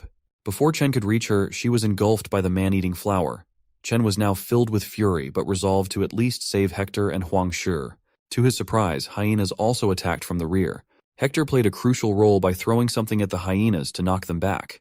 He shouted to Chen not to come closer, warning that it was a trap set by the hyenas. Huang also told Chen to run, reassuring him that he could make it alone and they would try to stall the hyenas for as long as possible. Meanwhile, Chen continued to struggle against the vines, noticing that they weren't fast but that the hyenas were taking advantage of his distraction. Suddenly, he realized they were near dead trees. Taking a gamble, Chen took out some flint and struck it against the trees, igniting them. He knew that there was no creature that couldn't be dealt with a good oil barbecue. The vines began to burn, and Chen managed to rescue Ayun from the mouth of the man-eating flower. When Ayun emerged, Chen asked her tensely if she was okay and if she could still move, emphasizing that time was running out and they still needed to rescue Huangshi. Tina's dress had been torn from the ordeal, so Chen gave her his royal dress to cover herself. After successfully rescuing everyone, they started running away. Chen continued to throw flintstones at trees, causing them to burn, ensuring they didn't have to worry about hyenas lurking behind. Suddenly, Chen spotted water ahead. He urged everyone to keep moving forward and jump into the water as it would keep them safe. However, a hyena was still following Ayun and was about to attack her. Chen saw that Ayun was in danger, so he asked her to watch behind and ran towards her to save her. He came under attack by the hyena, but managed to hold off its attack. Hector and Huangshi were also tense and unsure what to do. Chen urgently told everyone to run away as the fire was spreading quickly. He assured them he would follow right behind, though he was worried about wearing down the hyena before the fire reached them. Suddenly, an arrow appeared out of nowhere and struck the hyena, killing it instantly. When Chen turned back to see who had shot the arrow, to his surprise, it was Tina. He noticed that her talent for archery had been activated. Chen asked Ayun if she knew how to use a bow, and she responded that she had learned by watching him earlier. Ayun explained that she had twisted her ankle and was low on strength, unable to make it out on her own, urging the others to save themselves. Chen shouted at her, dismissing her suggestion as nonsense, and then lifted her onto his back, starting to run. Hector urged Chen to hurry up as time was running out. He also asked Huangshi if he wanted to reach faster, suggesting that Huangshi could carry him with his strength, but Huangshi declined. As Chen continued running, Ayun suddenly told him that she had planned to use this opportunity to accuse him, asking if he had planned the bull attack on their Coconut Grove clan. Chen asked her why she would think that. Ayun responded that she already knew he wouldn't admit it. She also mentioned that on the day the bulls entered their territory, they were already injured. However, their weapons couldn't cut through the tough bull hide, so who had injured them? Chen's people seemed particularly skilled at handling these bulls, which heightened her suspicions. But she knew these suspicions wouldn't convince the queen, so she proceeded with the assassination attempt. Ayun then pressed her bone knife against Chen's neck, asking if she attacked now. He wouldn't be able to resist, right? Or he could simply leave her in the fire and be done with the trouble once and for all. Chen asked her to hold him tight as they were nearing the edge, promising that afterward she could deal with him however she wanted. Ayun agreed, saying she would let it go for now but would keep an eye on him. She warned that if he ever betrayed Lisa or the Coconut Grove clan, she would kill him. Chen asked if that was settled, then accepted it. Ayun grew frustrated that Chen was so stubborn and still wouldn't admit it. Finally, they jumped into the water and escaped from the fire. At that moment, Chen realized that with 2 members of their group unable to move, they would have to postpone their search for the giant for now. Chen instructed everyone to return to the place where they had found a bunch of plants, as they would need more of those herbs. The scene then shifted to some time later, where Huangshi was very relieved after applying the medicinal herb and feeling no pain. Chen asked Huangshi and Ayun to rest for a while he and Hector went to gather more herbs. While they were collecting more herbs, Hector suddenly caught the scent of hyenas and wondered if he had picked it up during the fight. Out of nowhere, Chen spotted some baby hyenas in front of them and realized the hyenas weren't seeking revenge. They were protecting their young. Feeling threatened, Chen saw an opportunity to tame the hyenas as hunting dogs and happily accepted the quest. As they were leaving the area, they were startled by the sound of roaring nearby. Ayun asked, "What's that sound?" But Chen recognized it and tensed, thinking they couldn't be this unlucky. A bear emerged from behind the trees, prompting Huangshi to shout in fear that it was a man-eating bear. Chen pondered their options. With 2 injured people, outrunning it was impossible. He instructed everyone to circle around and retreat while he kept the bear occupied. Hector and Ayun tried to protest, but Chen shouted at them to follow his orders without argument. He insisted they would only slow him down and stressed that they had only one chance to survive, so they must obey him. Chen asks Hector to get Ayun and Huang Shi to safety. Chen starts fighting the bear while everyone else runs away. Chen finds himself face to face with the bear. He attacks, but the bear strikes back, sending Chen flying through the air and injuring him slightly. Tor sees this and becomes worried. He tells Huang Shi and Ayun to take the little hyenas back, while he goes to help the king. Huang Shi shouts at Hector not to intervene, having witnessed Chen's formidable strength firsthand. He believes even the strongest opponent couldn't defeat Chen, and staying with him would only hinder Chen's movements. Huang Shi suggests they follow Chen's orders instead. Chen thinks that with his last attack he has gained the bear's attention. He decides to lure the powerful bear away and escape. Chen provokes the bear to chase him, and when the bear starts pursuing him, he runs in the opposite direction of the others to ensure their safety. After getting some distance, Chen realizes that Hector and the others have been left far behind, so he decides to evade the bear and make his escape. To his surprise, he suddenly gets attacked from behind. Chen manages to dodge the attacks and wonders who could be attacking him now. Perhaps a giant rat monster? But to his astonishment, he sees that it's the saber-toothed tiger he fought when he first arrived in this world. Even the saber-toothed tiger seemed surprised to see Chen again, but their reunion was interrupted when the bear caught up to them. Chen now found himself in a perilous situation, knowing he couldn't match the strength and speed of both enemies together. He contemplated whether to use the power of Pangu, but he knew that doing so would leave him weakened for a long time, possibly causing him to pass out for days. Moreover, even if he survived fighting the tiger and the bear in his weakened state, he feared that the giant stone clan might attack while he was vulnerable, leading to his demise. As both the bear and the saber-toothed tiger attacked Chen, he tried to maneuver away, hoping to let them engage each other in combat. Suddenly, his system detected extreme danger and activated emergency escape mode. In this mode, Chen would temporarily gain 20 agility points and convert strength to stamina for 600 seconds. However, once the mode ended, 33% of his 3 main attributes would be permanently reduced. As soon as the mode started, Chen felt a surge of a different kind of power, allowing him to leap into the air and dodge both attacks, causing the bear and tiger to collide with each other. Chen was impressed by his newfound lightness and explosive speed. However, the bear and tiger continued to pursue him, prompting Chen to become anxious and start running away. He wondered why they weren't fighting each other. After some time, he finally managed to lose them.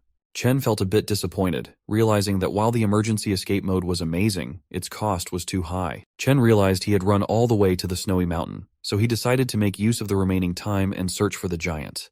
Within moments, he covered a significant distance in one stride, grateful for the emergency escape mode that spared him from exhausting himself in the deep snow.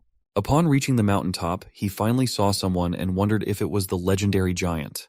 After seeing the figure, Chen's system indicated that he had completed the task and received the reward. However, he now faced the second part of the giant quest, launching an attack on the giant to gain 10 attribute points. Upon reading this, Chen became furious and questioned whether the system had malfunctioned. Suddenly, one of the giant's pets sensed something, prompting Chen to quickly hide in place. Chen thought about the tempting reward of 10 attribute points and decided to give it a try by running as fast as he could. He picked up a stone and threw it towards the giant. The stone traveled slowly and hit the giant, but it was so small that the giant didn't even notice. However, the giant's pet saw the stone and started growling, sensing something amiss. Chen became very excited after completing the task and receiving the reward of 10 attribute points. However, the system then showed a third part of the quest. Chen had to take down the giant alone to earn a reward of 100 attribute points. Seeing this, Chen was torn. The prospect of gaining 100 attribute points was incredibly tempting and could significantly change his circumstances. He debated whether to attempt it. While he was still considering his options, the giant was disturbed by the growling of its pets. In anger, the giant slammed the ground and commanded them to keep quiet. The slam sent snow flying through the air, covering Chen completely. His senses were momentarily knocked out, giving him a stark realization of the giant's power. He muttered to himself that even 10,000 attribute points wouldn't be worth risking his life for. The scene shifted to the evening, a few days later, at the newbie clan territory where Lisa asked the girls from her Coconut Grove clan if they had found anything during their night patrol. The girls apologized, saying they hadn't found anyone. Lisa instructed the Coconut Grove clan girls to expand their patrol area and continue searching. Yun suggested preparing for the worst, fearing Chen might be dead. This angered Lisa, who sharply told Yun to stay silent, reminding her that Chen had risked his life to save them all. Suddenly, a boy from the Bei clan arrived, shouting that their king had returned. As Chen reached the territory, everyone rushed towards him, concerned about his well-being. Mia approached Chen and noticed he was with Ah Gun. She asked Ah Gun why he hadn't lit the beacon to alert them earlier, so they could have come to rescue Chen sooner. Ah Gun responded that it was King Chen's order not to make a fuss about his return. Just then, Lisa arrived and shouted at everyone to stop crowding around Chen and allow him to go back to rest. Lisa then took hold of Chen and instructed everyone to return to their respective posts. She declared that she would take care of Chen for the time being, but warned that if she found out anyone had leaked this information, there would be severe consequences. Everyone got scared and agreed to it. In the house, Chen said he was glad that Sam and the others came back safely, and that he didn't expect them to bring back hyena cubs too. Chen also asked Lisa to let Sam raise the cubs since Sam would need extra help when he goes out alone in the future. Lisa angrily told Chen to worry about himself first, and that no matter how capable he was, he should take care. Chen responded that his injuries weren't severe. He was just exhausted and would be fine after a good sleep. He said he should handle the tribe matters first. Lisa put her leg on his stomach and slowly moved it downwards. She said all right, she would inform Sam, but reminded Chen that he was the king of the tribe and didn't have to do everything himself. Most importantly, she didn't want to lose her man. At that moment, Lisa furiously stepped on his sensitive area, causing Chen to tensely ask her to move away. Lisa removed her leg and told Chen to get some rest. Chen was stunned by the scene and realized that Lisa was becoming more and more dominating. After leaving the house, Lang Guchui asked about Chen's health. Lisa responded that Chen was healthy but needed some rest, so she didn't let anyone disturb him. After that, Chen opened his system screen and was happy to see that even after losing 4 attribute points, he had gained 10 attribute points. For him, the trip was worth it. However, having high strength and low agility wasn't useful in critical moments, so high agility was very important for survival. Chen increased his agility first, and the system showed that his agility increased to 5 points, reaching a threshold. To increase it further, it required double the attribute points. Chen then wondered if spending double the attribute points to increase agility to 10 would hit another threshold, causing the required points to double again, and then quadruple, and so on. This meant getting 22 points in agility wouldn't be very easy. Chen then wondered if there was a threshold for everything. To check this, he decided to maximize each attribute to its threshold first. Chen increased his stone attribute and he felt an intense sensation, as if his body was going to burst. His shoes and pants tore because his size was getting bigger. He noticed that only 2 attributes were left to max out to their threshold levels. Tiredly, Chen lay on the bed and thought that he should add his next attribute points to stamina, raising it to its threshold level. Then Chen went to sleep. The scene then shifted to some time later, where everything was running smoothly in the newbie territory. Lisa was teaching everyone how to use a slingshot. She even did a trial run, hitting 6 targets, grazing 1, and missing 1. Out of nowhere, Chen arrived and praised everyone for their progress despite it being their first attempt. Seeing him, Lisa furiously asked what he was doing there since she had told him to rest. Chen responded that he was fit and fine, but Lisa noticed his new pants and thought he had been with another girl and was about to punish him. Chen quickly explained that it was just his increased power causing his clothes not to fit anymore, pleading with her to let it go. Lisa then told Chen that the Slingers team had formed, but it would take some time for them to become experts. Chen asked how Huang Shi and Ah Yun were doing, and if they had recovered from their injuries. Lisa shared that Huang Shi didn't want to stay at rest and be a burden to the tribe, so he went to the south post to guard the beacon. She also asked Ah Yun to bring food and water to Huang Shi, so there was no need to worry about him. Lisa also mentioned that she was more concerned about Ah Yun because her injuries were less severe, but perhaps because she had scolded Ah Yun earlier. Ah Yun was in a bad mood. Chen said to Lisa that Ah Yun cares a lot about her and silently bears everything for her, so Lisa should treat Ah Yun better. Chen then shared that he was going to rest again because in a few days, he needed to go north and harvest those precious millet plants. During that time, he would also continue inventing. The scene then shifted after 4 days, where Chen had prepared a table of numbers from 1 to 9 and planned to teach them simple addition and subtraction later. Chen gained 20 attribute points for writing language and creating numbers. Then, his system showed that his technology points had reached 100, and a new technology shop had opened. This technology shop allowed Chen to exchange technology points for various useful tools and heritage plaques. Once items were exchanged, they couldn't be returned. The system displayed a comprehensive list of items and resources that Chen could exchange with his technology points. Excited by the array of choices, Chen carefully examined the options and decided to pick an item for the first time. It's intriguing to think about what item Chen might exchange first with his technology points. As for the potential conflicts like the giant stone clan attacking or tensions with Tina, those could add a lot of drama to the story. So be curious to see how it all unfolds. Stay tuned for more updates on the channel. After the tech store appeared, Chen carefully reviewed its contents and successfully exchanged 30 technology points for an iron cauldron. It was quite a good deal. He bought it not only because he could cook in it, but also because it was made of iron. You can carry it on your back and it will become armor. If you tie it to your forearm, it becomes a shield. However, its main feature is that it can kill the enemy at a crucial moment. Our hero was so happy with his new purchase that he didn't even notice the sounds it made. Luteng was worried about the king when he heard the sounds and decided to go inside to find out what was going on. Once inside, he witnessed an incomprehensible dance with a new thing, which greatly confused Chen. Trying to justify his behavior, he said that he was communicating with other gods and spirits. Nevertheless, it was time to use the cauldron for its intended purpose. The protagonist dug a hole with his own hands with an exit for smoke and a place to put firewood. All that remained was to put the cauldron on fire and boil water. Surprisingly, the system took these actions as progress and awarded another 10 points of technology, which was very encouraging. In the distant past, Chen liked a professor from whom he learned a lot of things. However, he never expected to be able to put it into practice. After the water boiled, he could add the main ingredients. In our case, Chen used the gifts of the sea and started making fish soup, mixing the ingredients thoroughly.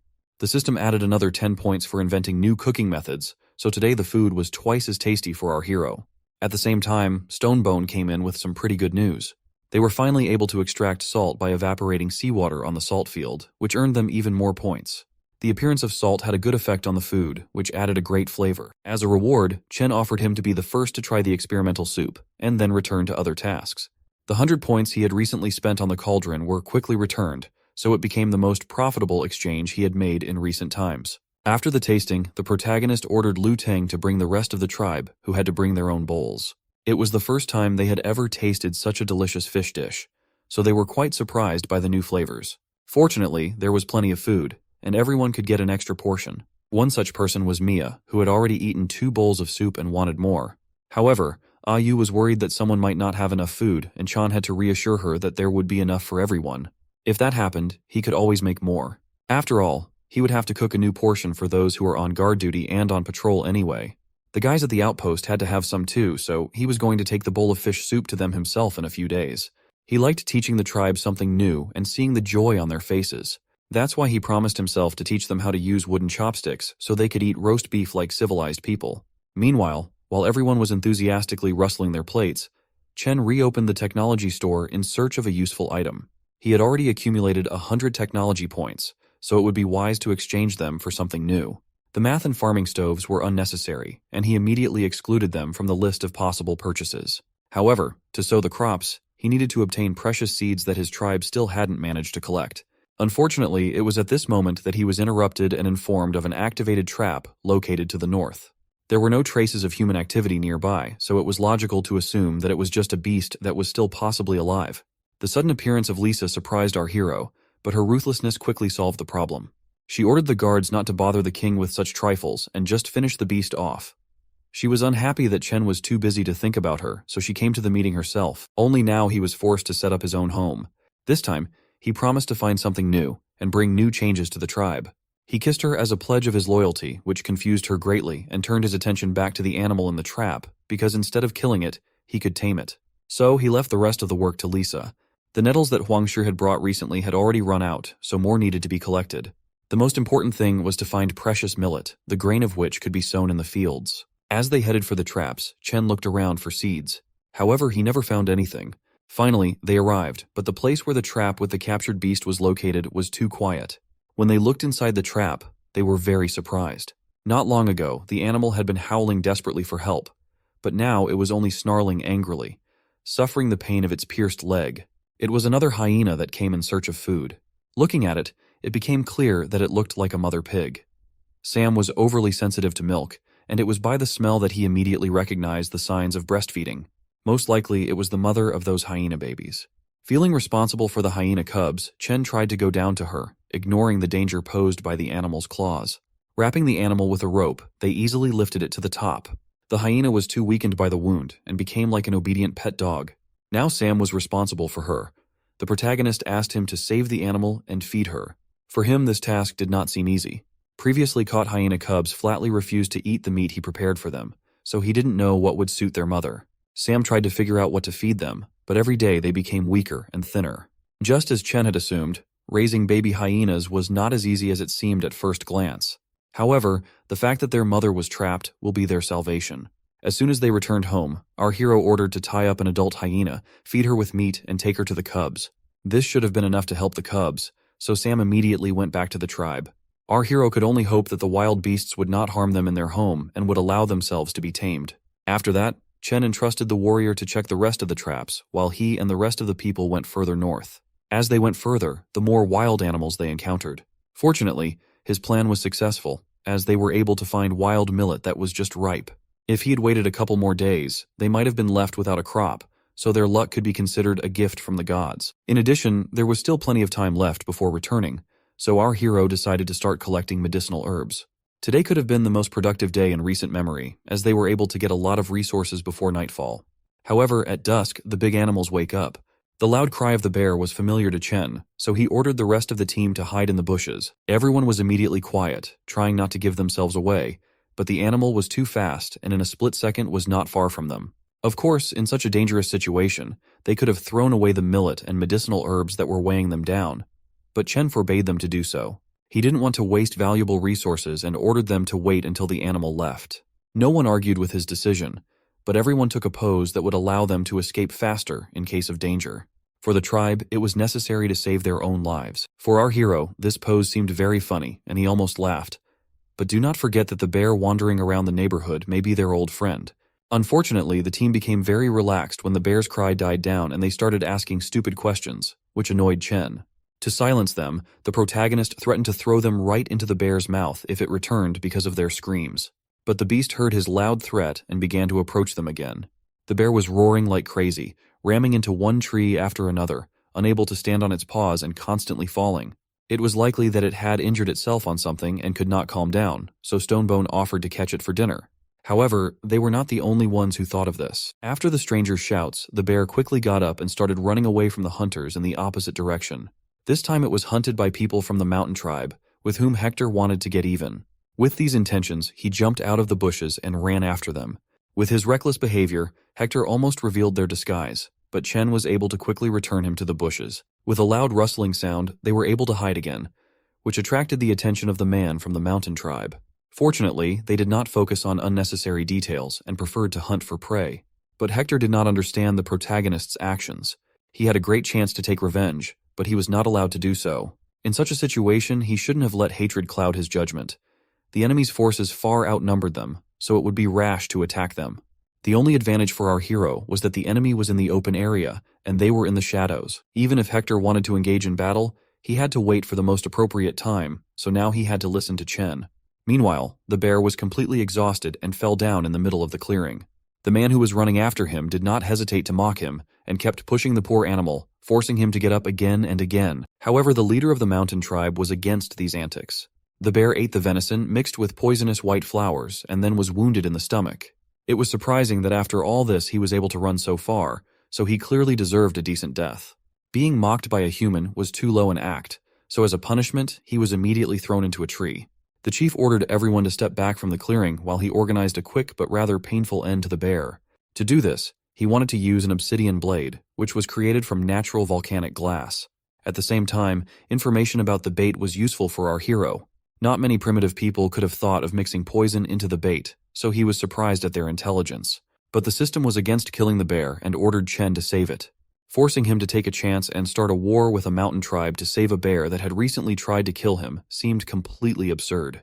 However, the system predicted the protagonist's indignation. If she refused such a rare mission, it would never appear again. The system did everything to ensure that Chen had no time to think, and he accepted the task at great risk to himself. He remembered all the unpleasant words and cursed the system as he approached the mission objective, so his anger gave him the opportunity to stop the obsidian blade. With his arrival, he ruined the entire show that the leader was preparing to show his warriors. Our hero's team dared to take away their prey, thus endangering themselves and enraging their enemies. Chen decided to trust the system's orders for now, hoping that the bear's sympathy would be worth the risk. After accepting the mission, the system notified him about a side mission. The bear was poisoned with common dope and wounded in the stomach. All that was required of our hero at the moment was to stop the bleeding and neutralize the poison in 10 minutes. Otherwise, the animal would die. Chen completely forgot about the poison when he accepted the mission. Trying to think about the situation, he realized that the task was only to save the bear, not to start a war with the mountain tribe. He also knew that it would be better not to enter into a fierce conflict with them, but he did not have time to negotiate a peaceful exchange with them. At the same time, the enemy leader recognized our boy, who had recently been in the Sea Tribe. His disrespectful behavior irritated Hector, whose name he did not even remember. This behavior made him grit his teeth waiting for permission to fight, but our hero did not respond to their conversation. Chen was too preoccupied with the system's notifications, which sent out warnings of punishment. In case of failure, certain parts of Chen's body, which are responsible for reproduction, would be shrunk by half. It was harsh even for the system. Chen immediately thought that Lisa would abandon him, leaving him alone with the harvested millet. He didn't want to end his reign in such a way, so he got really angry, showing his strength to his enemies. The protagonist was ready to lay down his bones to successfully rescue the beast, but he did not want to risk the others and asked them to take care of themselves. With these words, they finally got into a fight. Everyone tried to protect Chen while he was treating the bear. Fortunately, he managed to stop the bleeding in less than a minute, but the fun was just beginning. The next step was to neutralize the poison, which he had never encountered before. He was fully responsible for the treatment of the beast, and without his participation in the fight, the team began to lose. This battle could have ended in someone's death, because everyone had received serious wounds that prevented them from fighting at full strength. But they were ready to fight to the end, so that Chen could finish his work. Suddenly, the leader of the mountain tribe stopped the fight. The leader of the mountain tribe liked the Chen team. For a bunch of wanderers who had just gotten together, they performed quite well. As a reward for this, he was ready to act nobly and save their lives, if only they would retreat. But Hector was against giving up. His soul was filled with a desire for revenge, and he wanted to settle old bones this very minute. According to him, they were just warming up, and even though it was evening, they were full of energy. They wanted to scare their enemies and calm Chen, who was trying to deal with the poison. The time allocated by the system for treatment was running out too quickly. Chen had 6 minutes left, but he still couldn't figure out how to neutralize the poison. No matter what they said to him, our hero saw that even Stonebone was barely standing up. If this continued, he would simply fail the mission. In his heart, he could already feel the system laughing at him, but to save himself, he was ready to become a clown in a circus. Meanwhile, the leader of the enemy tribe accepted their refusal and bent his knee menacingly. He put a lot of force into this movement, and when his foot hit the ground, he created a shockwave of incredible scale. No one had ever seen such an attack before, so everyone froze in their tracks, not knowing how to fight on. Fortunately, Chen saved them. At the cost of his own weapon, he fiercely beat back the wave and kicked up a pile of dust.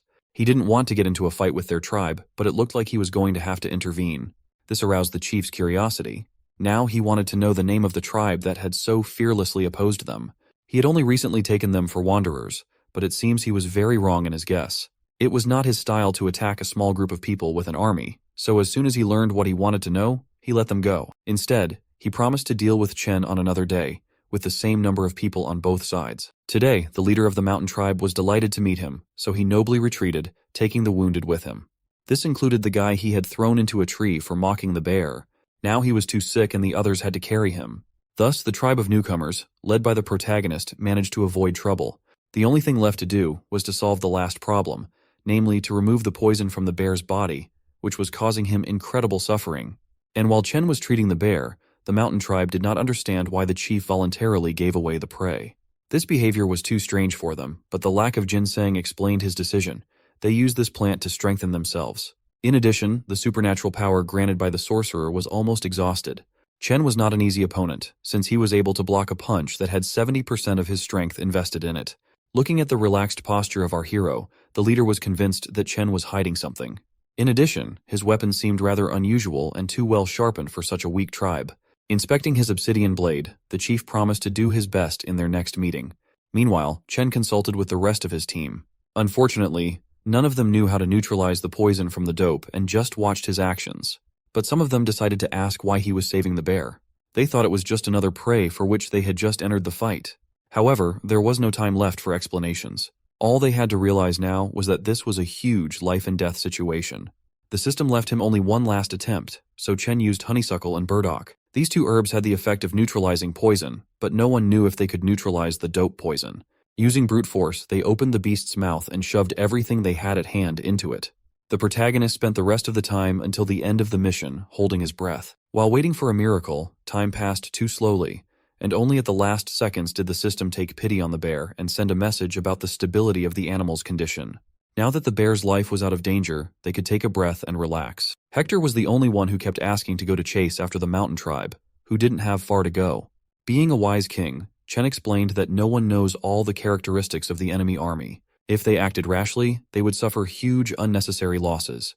Even if he managed to win by some miracle, it would be nothing more than a Pyrrhic victory. He was totally against losing his men for revenge. Since the mountain tribe would come to them on their own, he would only have to think over a plan of action and accumulate combat power. Thus, he tried to convey this idea to them, and then sent them back to the village while he watched over the bear. Stonebone had to tell the queen to send reinforcements to the patrols and to post sentries while the guests were coming to them. Being alone with the animal, the night seemed incredibly long. Predators were constantly coming to the bear's scent, and our hero had to fight them off. All night long, Chen did nothing but fight off wild animals. He couldn't believe that they could be so tasty, and he ate the roasted meat with pleasure. Closer to dawn, the bear also woke up and turned his head at the smell of delicious food. Our hero offered to eat while it was still possible and kindly handed him a piece of meat. He didn't know if he ate cooked food, so he left a few raw rabbits in a separate pile just in case.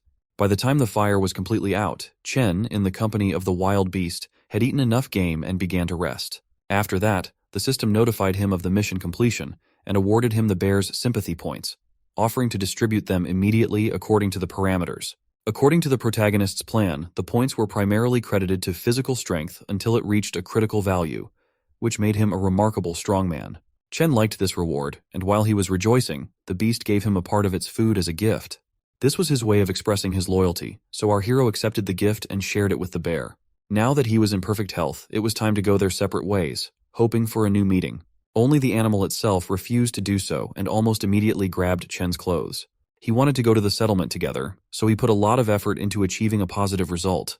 It takes a lot of food to feed such a large animal, but having a bear as a pet could raise his profile. Even though the beast was clumsy and not much help, Chen took it with him. He now had his own name, Shunda, thus gaining an official place in the tribe.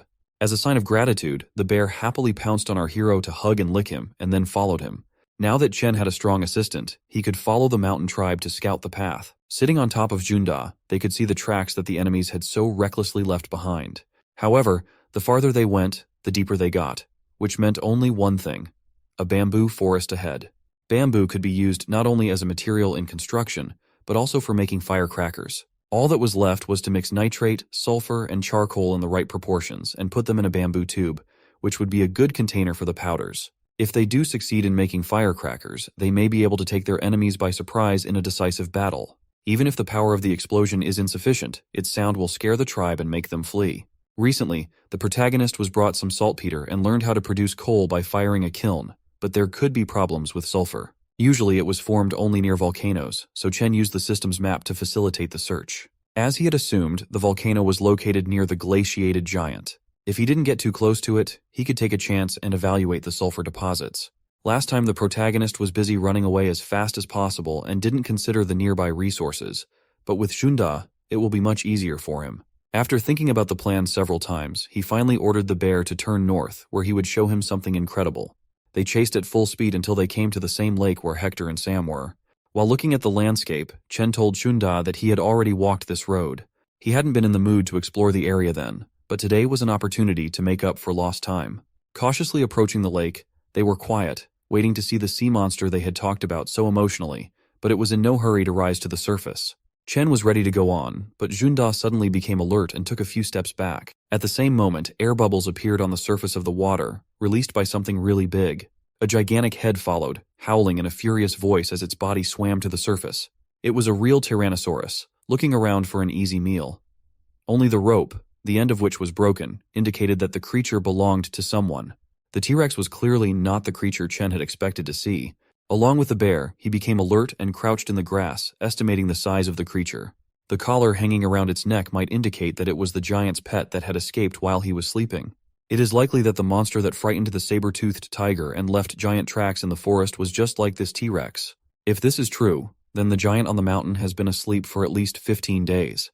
Be that as it may, it would be foolishness to waste their only chance of escape, and as soon as the creature turned its back on them, Chen ordered Zunda to run for the mountain. He obediently followed the order and walked deeper into the snowy biome, but with each step the snow layer grew thicker and they were forced to stop. If something happened and an avalanche came down the mountain, they would not be able to escape. Just in case, the protagonist got down from Junda, which worried him greatly. In fact, he was going to walk behind the beast and protect it in case of danger. To calm him down, he advised him to be careful and keep an eye on his surroundings. Bringing the bear along was a great idea, because the movements of its powerful paws made the snow fly off in different directions, exposing the surface. Chen's keen sense of smell immediately detected a pungent odor that he could not confuse with anything else, so he began to look for the source. The deeper they dug into the snow, the stronger the smell of burning matches became. Although it took a lot of energy, he managed to find a deposit of sulfur, which could have been decisive in the battle with the mountain tribe. Our hero was extremely happy about this discovery, because with such reserves, firecracker production could begin tomorrow. Having gathered the necessary resources to the maximum, Chen easily transported them to Shunda and then headed home. Crossing the first houses of the settlement, he was met by Sam, who was very happy to see him, but no one expected to see a bear in his company. To avoid further misunderstandings, the protagonist introduced Shunda to everyone and asked them not to harm him. At first, it was hard to get used to the presence of a wild animal, but later everyone wanted to try to ride it. All of this could have been done with his consent, but Chen decided to avoid bullying the bear and promised to find another zoomorphic animal. After unloading the materials, Chen asked Yu to dry the bamboo without going into details about its use, and then turned his attention to Lisa, who was fearlessly looking at the animal up close. She admired such a powerful beast and was proud of our hero, but her happiness did not last long. Immediately after Chen arrived in the village, he was told bad news. A giant monster appeared in the sea, near the shore, and it was raging and preventing the fishermen from fishing. With its body, it creates waves so big that it easily destroys all the salt on the beach, giving the fishermen no chance to win. After listening to all the pressing problems, the protagonist calmed the messenger down and personally went to the beach to assess the situation. Saddled with Junda, he arrived at the sea in a matter of minutes, where the remains of the boxes washed up from the beach were floating. It was an ichthyosaur, a large predatory marine reptile that looks like a fish, has an aggressive nature, and reproduces by eggs. At that moment, it was at the developmental stage and wanted to destroy all living things, reaching a length of about 7 meters. Its behavior alerted even Chen, but no one wanted to let it go free with impunity. If the ichthyosaur was not calmed down, it would continue to rampage, causing them great damage. To win, they needed to drive it onto land, where the reptile would lose half its power. After telling his plan out loud, Chen directed Shunda toward the sea and attacked the foolish ichthyosaur. At the first blow, the bear was thrown to the beach, forcing the monster to open its stomach for the attack. At the last minute, our hero managed to jump away from the bear, after which he plunged his axe into the reptile's flesh. His actions made the creature even more angry, and it twisted to grab Chen with its mouth and drag him into the depths. The ichthyosaurus was carrying Chen to the seabed at top speed to prevent him from breathing fresh air. Our hero realized that at this rate he would drown faster than he would be eaten, and he began to expand the monster's mouth with all his might. All this time, Junda was chasing him, so until the reptile went too far, he pulled it toward the beach, keeping its tail still. The bear was smart and followed Chen's plan, but it still had a hard time struggling. The ichthyosaur's jaws, coupled with the lack of air, were too powerful for an ordinary person, so it's no wonder the protagonist wanted to give up. But fortunately, a woman rose from the dark depths and saved his life. Wielding a pair of daggers, she successfully attacked along the ichthyosaur's body and forced it to let Chen go. The red blood instantly painted the clear water a murky crimson hue, obscuring the view of the girl herself. Due to the lack of oxygen, our hero's limbs began to gradually go numb, making it impossible for him to swim to land.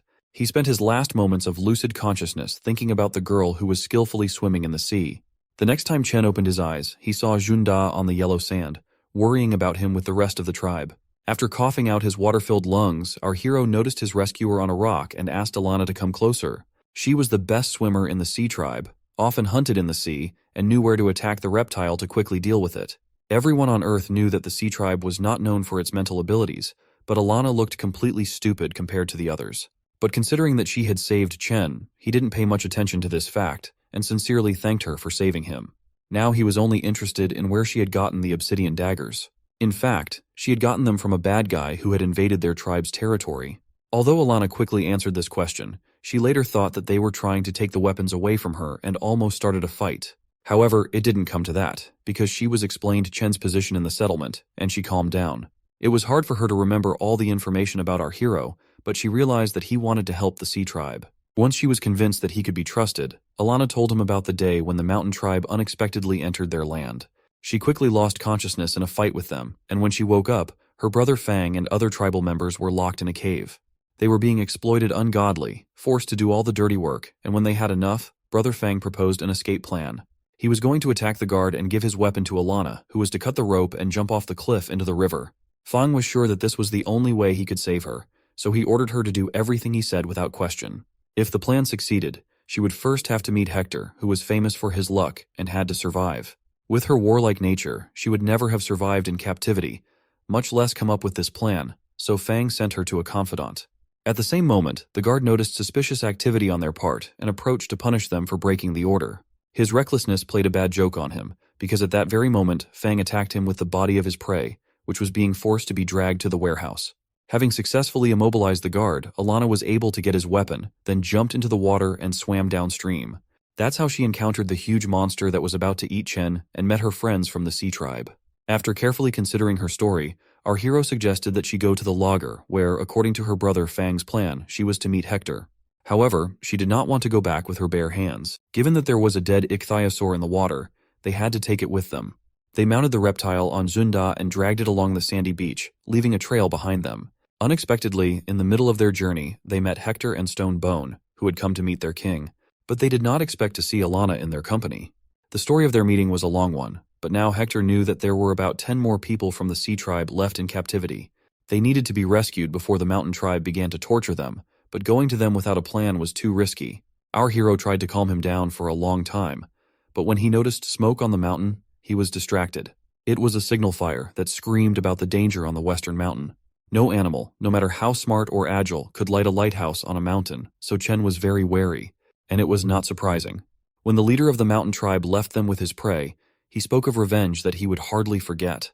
It was likely that the Mountain Tribe had come to visit them, but to confirm the information, the protagonist had to personally check the integrity of the border. Almost immediately, he ordered Stonebone to take the rest of the settlement to the fortress, while the warriors gathered and strengthened their defenses so that the strangers could not attack them. Hector and Alana were sent to the western mountain to meet up with the patrol team and take up an ambush position. All they had to do was sit next to the traps until Chen came with help.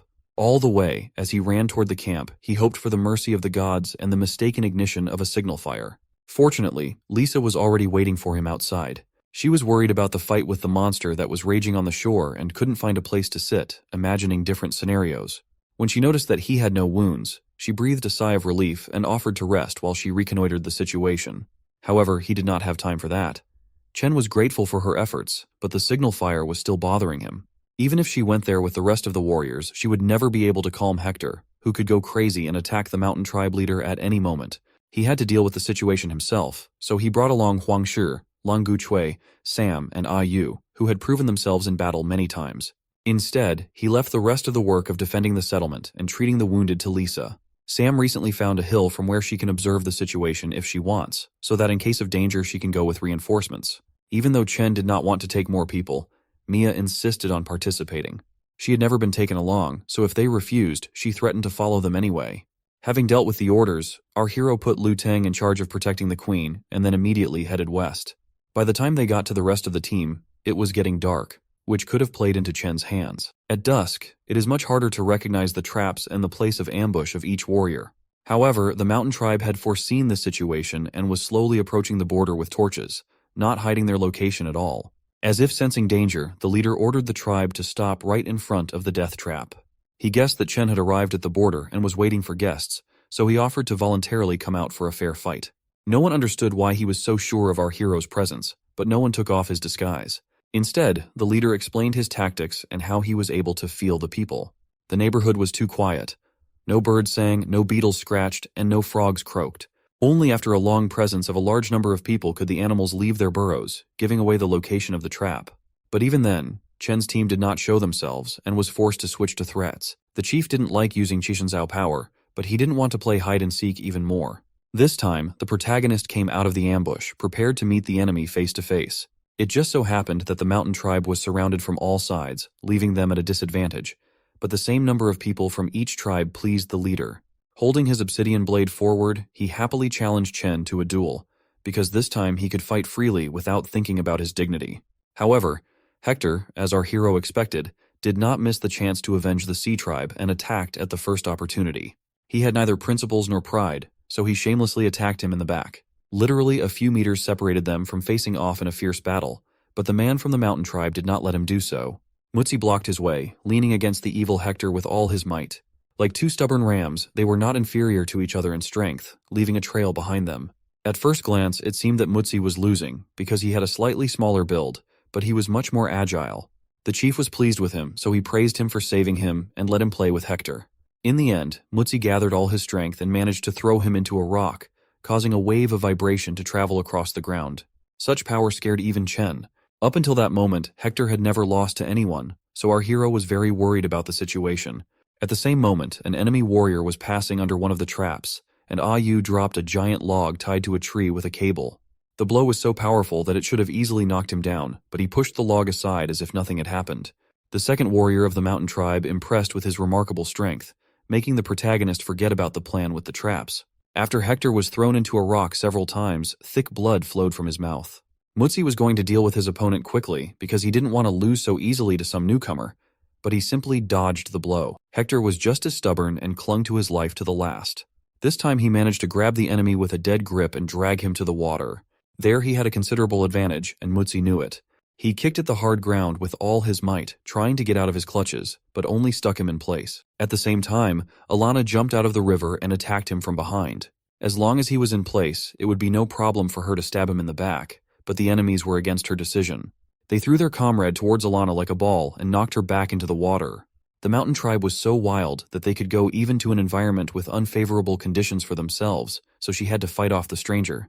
And while they were having fun, the twin brothers reproached the leader for promising them to have fun, but Mutsi and Shui Hao started before them. They didn't care who they attacked, so they first caught sight of our hero, who stood idly by and watched his soldiers fail. The twins immediately rushed in his direction in order to deal with him as quickly as possible, but they were opposed by Huang Shi and Langu Chui. They had to go through the rest of the warriors before attacking the king, so their fun was somewhat delayed. The twins quickly divided their opponents and agreed that the loser would forever bear the stigma of shame. Even at the risk of their lives, they rushed into the fight with crazy smiles on their faces, wanting to bathe in the blood of the enemy. At the same time, Shui Hao watched the fierce battles and could not decide who to help. All he had been trained to do was fight, so to contribute to the victory against the newcomers, he went in search of weapons. He didn't have to go far, as there was a log right in front of him, which he easily tore off the rope and threw over his shoulder, thus breaking the trap. With such a massive weapon, he rushed toward the leader who was fighting against Chen. Frankly speaking, he was not happy that Shui Hao wanted to intervene, so he sent him off to find his own opponent. With a bit of disappointment, he followed the order and went to look for Mutsi, but he was already fighting Hector. The protagonist understood perfectly well that Hector would not be able to resist two opponents in such a state, and immediately rushed to his aid. But the leader of the mountain tribe blocked his way. He slashed his blade with all his might in front of him, forcing him to retreat and pay attention to him. The chief was irritated by the fact that Chen was looking down on him and ignoring his presence, so he was forced to attack. Time after time, the obsidian blade approached the protagonist's throat, threatening to cut off his head, but his axe successfully repelled the brutal attacks. The chief grinned angrily as he swung his weapon in all directions and advised him not to be distracted from the fight with it. He wanted to see Chen's true abilities to start a true war of kings. Unfortunately, our hero realized that he would not be let off the hook so easily, but there was nothing he could do to help Hector. At the same time, he switched to heavy artillery and ordered at least someone to oppose Shui Hao. At that very moment, he dragged his log along the ground, leaving a small ditch behind. Every second he was getting closer to Hector, forcing him to tense up, but he failed to engage. Suddenly the log became so heavy that he couldn't lift it anymore, so he had to look back. As Mia had promised, she had only joined the fight after the king's order, so now she was holding on to Shui Hao's weapon. As far as brute force was concerned, she was no match for anyone else. After looking his opponent up and down, Shui Hao sized up Mia and began to attack with his thick arms. He wanted to get to her throat and pull her to him, but suddenly an arrow hit the limb, piercing the top layer of skin. The first arrow was immediately followed by a second one aimed directly at his face. To protect his eyes from injury, he covered himself with the same arm, which protects his body from blows as well as armor. He was incredibly happy with this scenario, because he finally had two playmates at once. Looking at his joyful face, the leader allowed him to continue the duel despite the fact that the fight was not equal. If Shui Hao himself doesn't mind it, then let him have fun as he wants. In any case, when he returns to the mountain, he will be alone again. Meanwhile, Sam and Yu tried to cover the backs of their comrades by shooting at the enemy's vulnerabilities. While Chen and the rest of the warriors fought in a bloody war, they had to do their best. However, the trap that Yu used against the bears did not work on Shui Hao. He not only remained standing there as if nothing had happened, but also pulled her off the rope. The only way to fight such an enemy was to use brute force, but they could not escape the ambush. All that could be done in this situation was to distract them while Sam returned to the camp for reinforcements. And while Ayu was trying to change the course of the war with the means at hand, Hector continued to attack Mutsi. The latter struggled to get out of the grip, pounding his back with his fists, but nothing helped. With each punch, the sound created in his lungs was released from his respiratory system with an incredible bass. Unfortunately, the attacks were so powerful that Hector's mouth began to bleed, but he didn't stop and continued to push him into the water. In order to finish Mutsi as quickly as possible, he lifted him off the ground with all his might and ran to the river, where he wanted to test how well the mountain tribe could swim. Hector was a few meters away from victory, but the sudden appearance of Alana made him stop. She asked him not to go into the water because it was too dangerous. The guy who had recently been thrown at her was still there and attacking everything he saw. As a proof of this, her head was immediately covered by someone's hands and dragged to the bottom, which made Hector very nervous. However, a minute of worry cost Hector several more bruises. Mutsi continued to hit him in open areas, leaving red marks on his gray body. Attacks on the same spot provoked internal bleeding, and eventually he fell to the ground. However, even in his disadvantaged position, he held Mutsi to the last. Gathering the last of his strength into a fist, he abruptly lifted him up and threw him over his back, trying to make sure he hit his head on the ground. Having received a fatal blow, a stream of blood appeared on Mutsi's forehead, after which he lost consciousness and fell to the ground. Hector himself was no better off. He followed him to the ground and tried to focus his vision, but the picture kept blurring. Feeling incredibly painful, he left the fight to the rest of the tribe, hoping for their victory. At the same time, Lang Guchui and Huang Shi fought against the twins. They had prepared a special trick for them, which they had recently invented, and would not mind testing on the mountain tribe. For this purpose, they surrounded the twins from different sides and ran in their direction in synchronization while Xiaohu laughed madly. He couldn't believe that they were attacking them, so he was enjoying the ridiculous antics of the rookie tribe. Noticing that Lang Guchui was much slower than Huang Shi, the twins simultaneously attacked him, trying to ruin the plan. The twins did not hesitate to use the most insidious attacks, so in just a few seconds, Lang Guchui grabbed his eyes. Huang Shi was not going to watch idly by, so he immediately rushed to help his friend. Instead of attacking the blind man, he advised them to look for someone who could stand up to them. Without hesitation, he threw the axe he used to hunt ahead of him and hit one of the enemies right in the shoulder. Now they had an equal fight with equally wounded comrades. Left without a weapon, he knew that he would not be able to resist a person using an obsidian blade, so he raised a small shield in front of him. This way he focused all the attention on himself, but it was only a small part of the plan. In a fierce fight, he also remembered to count the steps that would let Lang Guchui know when to attack. But the shield did not help him. The enemy deftly got close to him and pierced his stomach, leaving him 2 steps away from an attack. Of course, the twins couldn't understand why they were counting numbers, but when they were 1 step away, they realized the value of their plan. Huang Shi grabbed the twins' arms with all his might and held him in place while Lang Guchui began the second phase of the plan. A single swing of the axe would be enough to kill the bear, so they had no doubt of their victory. Xiaohu did not immediately realize what was happening, but as soon as he noticed Lang Guchui above his head, he was very afraid for his own life and began to pull out harder. It was at this moment that his brother appeared and threw him aside, and he himself was under the axe's blade. The green grass slowly turned red as Xiaohu watched in horror as he suffered. Meanwhile, Ayu tried her best to help Mia. Shuihao was a very slow person, so the arrows hit the target perfectly. However, he was so thick-skinned that he did not seem to feel pain. His arm began to look like the back of a porcupine from the accumulated arrows, but in fact, they stuck only a few centimeters into it. It could not go on like this. Mia was struggling to keep her feet on the ground to avoid dropping the log that was being swung in different directions, so Ayu was forced to look for other methods of approach. Luckily, the same rope that had been used to tear the log off was lying not far from where they were fighting. Ayu knew that her hints would be understood, so she started shooting in its direction. Everyone in the tribe knew that she couldn't miss when it came to bloody warfare, so Mia immediately rushed towards the rope. At the same moment, Shuiho became concerned when he stopped feeling resistance and thought that they didn't want to play with him anymore, but his claim was quickly disproven. She pretended to play with a large child, constantly calling out to him from behind his back, while she wrapped his legs in a tight knot. Up to a certain point, he was having fun watching her run around him, but a sudden blow to the head on the ground brought him to his senses. Mia made every effort to knock him to the ground in one go, so she was heartily rejoicing in her victory. Another couple of fighters have already decided on the winners, but not Hector. He was not allowed to rest after a hard battle because Mutsi got up from the ground quite quickly. He admitted his overconfidence and that he had underestimated Hector, who almost sent him to the next world, but he did not give up. Only this time, something happened that even the prophets could not have predicted. The giant log that Shuihao had recently fought with flew straight into Mutsi's head, sending him to the Valley of Dreams once again. Now, Hector was ready to believe in his brother Fang's words about his luck. and admit that he was right. However, the battle was not over yet. The leaders continued to fight for their tribe, pushing each other back again and again. Their fierce struggle lasted too long, and their arms began to go numb. Chen knew that he could not withstand the next blow, but the enemy's situation was no better. Noticing the helplessness of the mountain tribe leader, the witch's servant brought him red leaves. According to her order, he was to use the herb, even though he did not like cheating.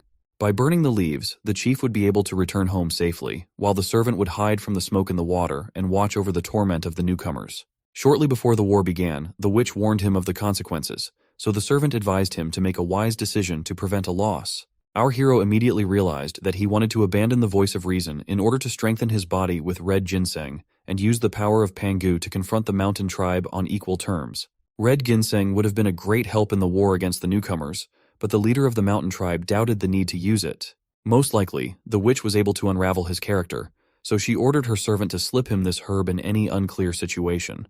However, no one was in a hurry to set fire to it. Chen could not allow the situation to get to the point where the enemy would take advantage of it and swung his axe with all his might, creating a shockwave so strong that several trees fell behind the leader. The servant was saved only because he miraculously noticed the attack that was directed at him and managed to jump away. Feeling our hero's gaze on him, he could no longer delay. If the leader himself could not light the ginseng, he would do it for him. Grabbing the torch, he picked up the leaves that he had dropped in fear and brought them to the fire, anticipating the scenario of the battle ahead. But the leader forbade him to do so. With a single stroke of his blade, he cut the stick and extinguished the fire, clearly realizing that he could anger the witch. When the servant asked him to explain his behavior, the chief replied that he did not believe his words. It was unlikely that the witch had given him such an order, so he ordered him to return to her and convey his will. Angrily clutching the leaves, the servant could not believe that he was being treated so badly. The road to the witch did not take as long as it seemed, so he advised the chief to expect punishment. All this scene was silently watched by Chen, whose destructive power had increased despite the protracted battle. In fact, he could barely stand up. After the battle with the ichthyosaur, he hadn't had time to recover, as he had immediately rushed to the border. Even his Pangu power was almost exhausted by this point, which made his eyes swim. Chen knew that he wouldn't last long in this state. He would be very lucky if he managed to strike the enemy at least one blow, but he would definitely lose consciousness after that. The situation of the soldiers was also not encouraging. Their strength had long been exhausted, and they could not provide adequate support to the king. All Chen had left was to rely on his own strength and hope that next strike would hit the target. Otherwise, it would cost the leader of the mountain tribe nothing to destroy the entire settlement without further restoration. However, it was not only the condition of the soldiers that worried him. If the leader had set fire to the ginseng, he would have secured a 100% victory, but instead he simply quarreled with his servant and threw the leaves away. His action seemed ridiculous and irrational, but no matter how much Chen thought about it, he could not find an answer. In such a case, it's better to work with your fists than to waste time on useless thinking. As long as you have at least a little strength in your body, you need to seize the opportunity and finish off the leader as quickly as possible.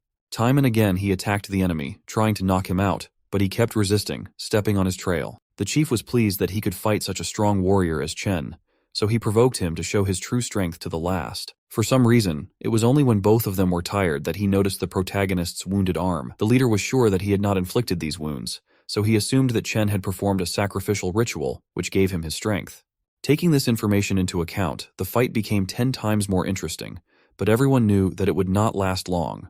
The leader himself was on the verge of exhaustion, because the divine power granted by the witch was about to disappear. He could not dodge the next attack, so he decided to take the initiative and attack first. All he wanted was to find out the winner in a fair fight, so if Chen lost, he promised not to harm his little tribe. His actions were honest and noble, for which our hero thanked him, but he did not need pity. With a crazy scream, two completely opposite forces clashed with weapons, causing an explosion of such force that a crater was left in their place. In this case, no one could have predicted the end of the war, so they waited for the miracle to blow over. Only then did the warriors notice the dent in the rock where the bloody leader of the mountain tribe lay. No one had the energy to talk, but everyone realized that the tribe of newcomers had won back their territory. At that very moment, the ropes that wrapped around the protagonist's arm snapped, and Chen felt a pain of incredible power. If it had happened a little earlier, he would have hardly defeated his opponent. Of course, the Pangu power helped him greatly in the battle, but its use had unprecedented consequences. Eventually, his legs gave out and he leaned on Ayu, who could not let the king fall after his victory. At the same time, they heard the queen's cries for help in case the witch's servant returned. Unfortunately, Chen's strength was leaving his body and he could not continue to command the army, so he transferred all his duties to Lisa. Just before he lost consciousness, he remembered the condition of Alana, who had fainted in the water, and ordered Ayu to help her no matter what. All the time that Chen was unconscious, he was looked after by people assigned to him in advance. Lisa skillfully managed the whole tribe in his absence, and only returned to him at night in the common house. But today, when our hero woke up, he saw her half naked, so he pretended not to wake up yet. He didn't want to embarrass her by seeing her like that, but when she sat down on his bed, he could hardly contain himself. She ran her fingers over his body for quite a while, watching his reaction, and when she got tired of it, she warned him that she knew he was awake. Anyway, Lisa wasn't going to wake him up and wanted to play a little, which really embarrassed Chen. He instantly woke up and began to change the subject, as if he was worried about the tribe. Unfortunately, even talking about Alana didn't stop Lisa, who moved closer and closer to his face.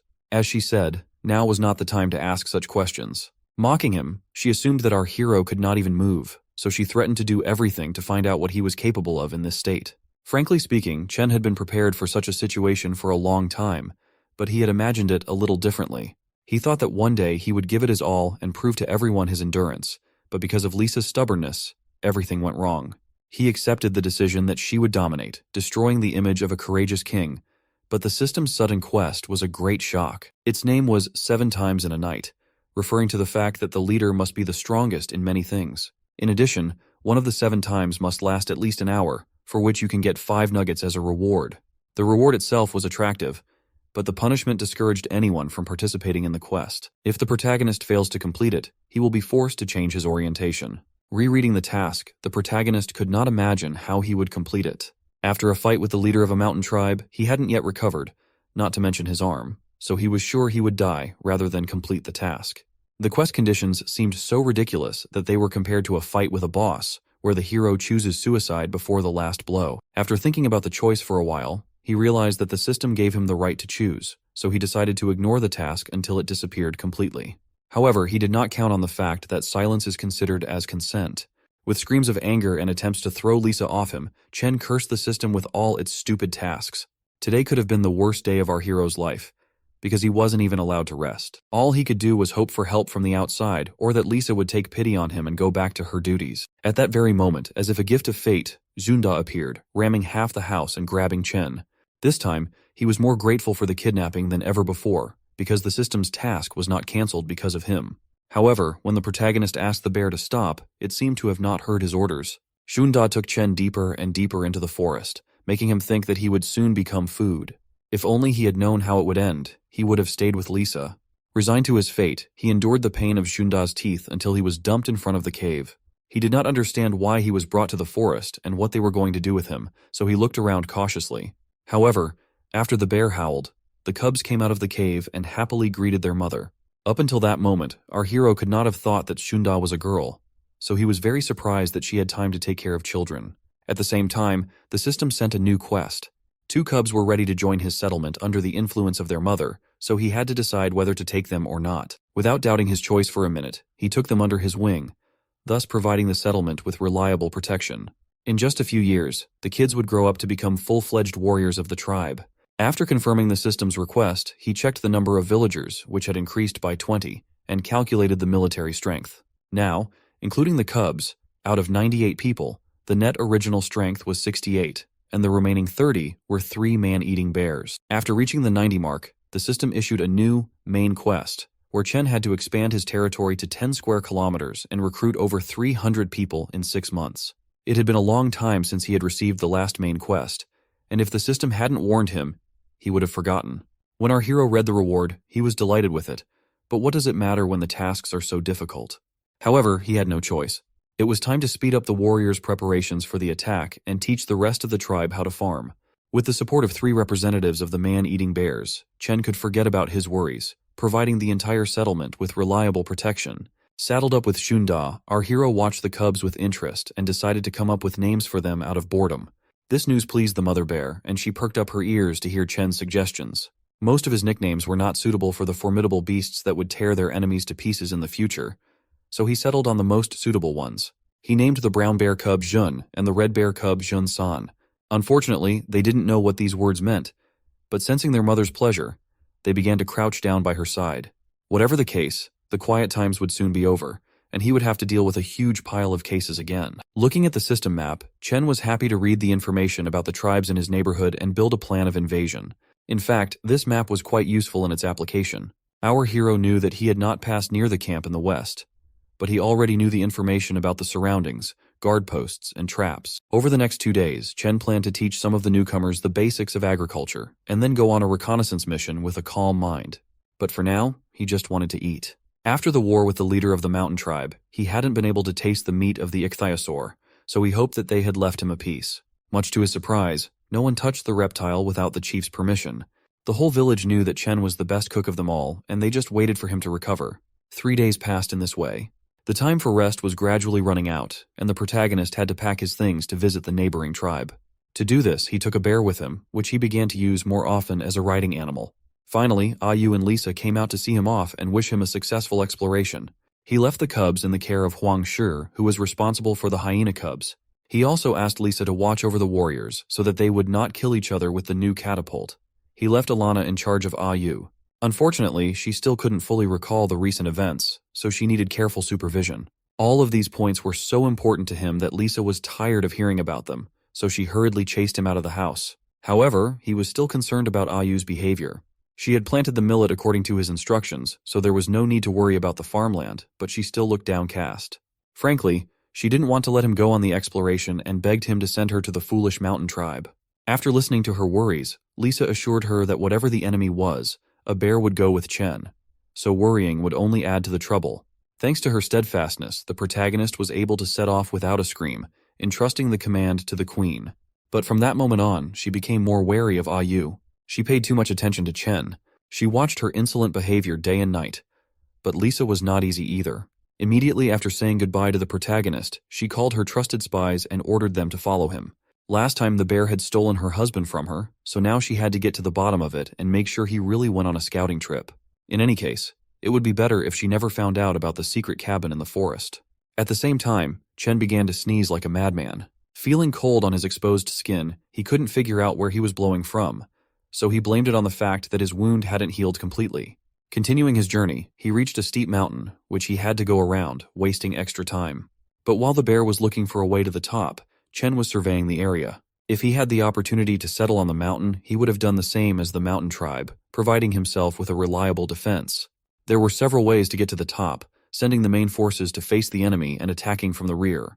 However, while he was planning the assault, guards passing by the border spotted a large bear and came out to meet him. Trying to calm the men down, Chen introduced himself and ordered them to their leader. Last time he was the first to come with war, so now it was our hero's turn. But they refused him. They let him leave under the pretext that the leader was too busy to talk to anyone, otherwise they would be forced to attack. Up to this point, the protagonist had tried to be nice, but obviously these savages had no manners whatsoever. Clutching his axe in his hand, Chen wondered if he should attack them now, but the prisoners in their background caught his attention. He remembered exactly how someone had said that prisoners wore chains, but these were different. Through a bunch of strangers, our hero was able to recognize the mountain tribe chief and Mutsi, who clearly did not have to carry loads. This situation completely confused Chen, so he sent Junda to them, dispersing the guards to the sides. He didn't know what a leader had to do to stoop to such a thing, but after explanations, he understood their rules. The tribe had a witch who took away the divine power of the losers, automatically turning them into slaves. Now he was no longer the leader, because a much stronger man than he was occupied that position. It was with him that Chen was now forced to engage in a dialogue. As if by order of the gods, after Chen was told about the change of leader, he appeared on the mountain, watching our hero with a haughty look. He didn't even want to come down to defend the tribe himself, so he sent his soldiers to deal with the intruder. The people in this tribe were really wild and uncontrollable, but surprisingly, they could already use harpoons. They were skillful at running up the steep cliff because their feet were used to the uneven surface, giving them an advantage in battle. And as soon as they crossed the halfway point, they threw the harpoons down, covering Chen so that he could not escape. To protect Junda from injury, he had to do his best, cutting each harpoon in half. However, not everyone escaped injury. These savages completely ignored the presence of their former comrades and attacked everyone indiscriminately. Only a few people, such as the former leader Jushi and Mutsi, managed to protect themselves with sacks of cargo, but they were later forced to fight against Chen. Of course, Jushi knew better than anyone else what the protagonist was capable of, but he did not want to lie down on the sacrificial table. Under pressure from the guards, they were forced to pick up their weapons and attack Chen together. Watching the mountain tribe gradually surround him, our hero had to retreat. He was outraged that the new leader refused to come down personally, but he could do nothing about it. He could easily overcome the entire tribe with the power of Pangu and climb up to him himself, but this did not guarantee that he would not run out of power beforehand. He needed time to develop a better plan. Chen didn't want to return home with bad news, so he desperately stayed in the forest near the mountain tribe. While Sunda was playing in the water and catching fish for dinner, the protagonist watched the mountain tribe's patrolmen. They didn't stop for a second and even walked around with torches at night in search of Chen. Given this, he realized that it would not be easy to get to them. Their real leader was not the new leader, but a witch hiding behind the scenes pulling the strings of the puppets. If Chen defeated this leader, a new one would be instantly appointed in his place. Replacing each other, they would eventually defeat the protagonist, and the settlement of the newcomers would come to an end. In this case, it was necessary to brainstorm and come up with a method to find the witch's hiding place and quietly kill the puppeteer. But at the same time, another hunt was taking place on the other side of the river. Junda quickly noticed the rustling of the bushes and growled in the direction of the noise. In response, Chen ordered her to hide and watch the fight from ambush. Huge piles of dust rose behind the terrified Varan, who ran from the forest. Dozens of black men were sitting on his body, crawling like fleas on his skin and biting him. This was the first time our hero had seen this method of hunting. After their work, the body of the reptile became like a sieve and soon fell to the ground. Surprised by their speed, Chen accidentally waved his hand, which hit a branch with dry leaves and rustled incredibly loudly.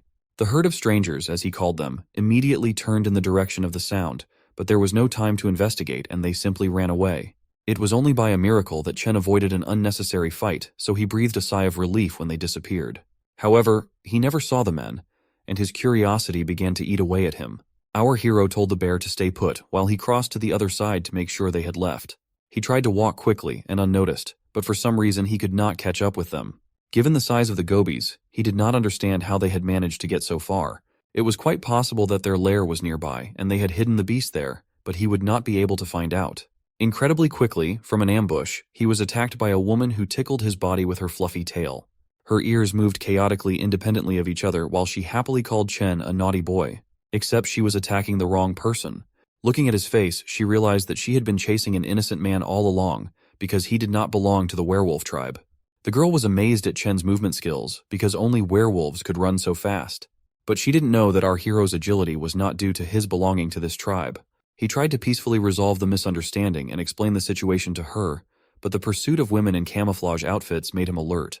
They quickly left their seats, heading toward Chen, causing the stranger to quickly dismount. To protect herself from her pursuers, she jumped onto the first branch of a tree and began to cry out in indignation. Even though she recognized the protagonist as her friend, it was not a reason to attack. Of course, it was foolish of her to invade and run around in someone else's territory, but she had a reason. Finally, she warned them of the dangers that lurked on this side of the river and advised them to get as far away as possible. After that, she disappeared as quickly as she had appeared, leaving our hero to deal with the pursuers. They turned out to be the same spies that Lisa had assigned to Chen. At first, he wanted to ask them if they knew anything about werewolves, but when he received a negative answer, he moved on to another question. He wondered how Fen ended up in the same forest as him, so he took her by the chin and forced her to look him in the eye. For her, it was like being tortured with hot coals. She was ready to fall through the ground from embarrassment and almost gave out all the information. But her mistake was that he was joking with her, because he knew perfectly well who sent them. In this way, he punished Feng for her persecution and then returned to the river. It was very difficult for them to accept the fact that they were not as strong underwater. The river was too fast even for Junda, so Chen asked them to find another way. However, it was time to return to the bear. Feng and his team crossed the river with ease, so before dawn, they reached the mountain trail where patrols were walking every night. Telling them everything he had learned lately, Chen asked them to help him find out if there was another road on the mountain that could be used to climb up without being seen.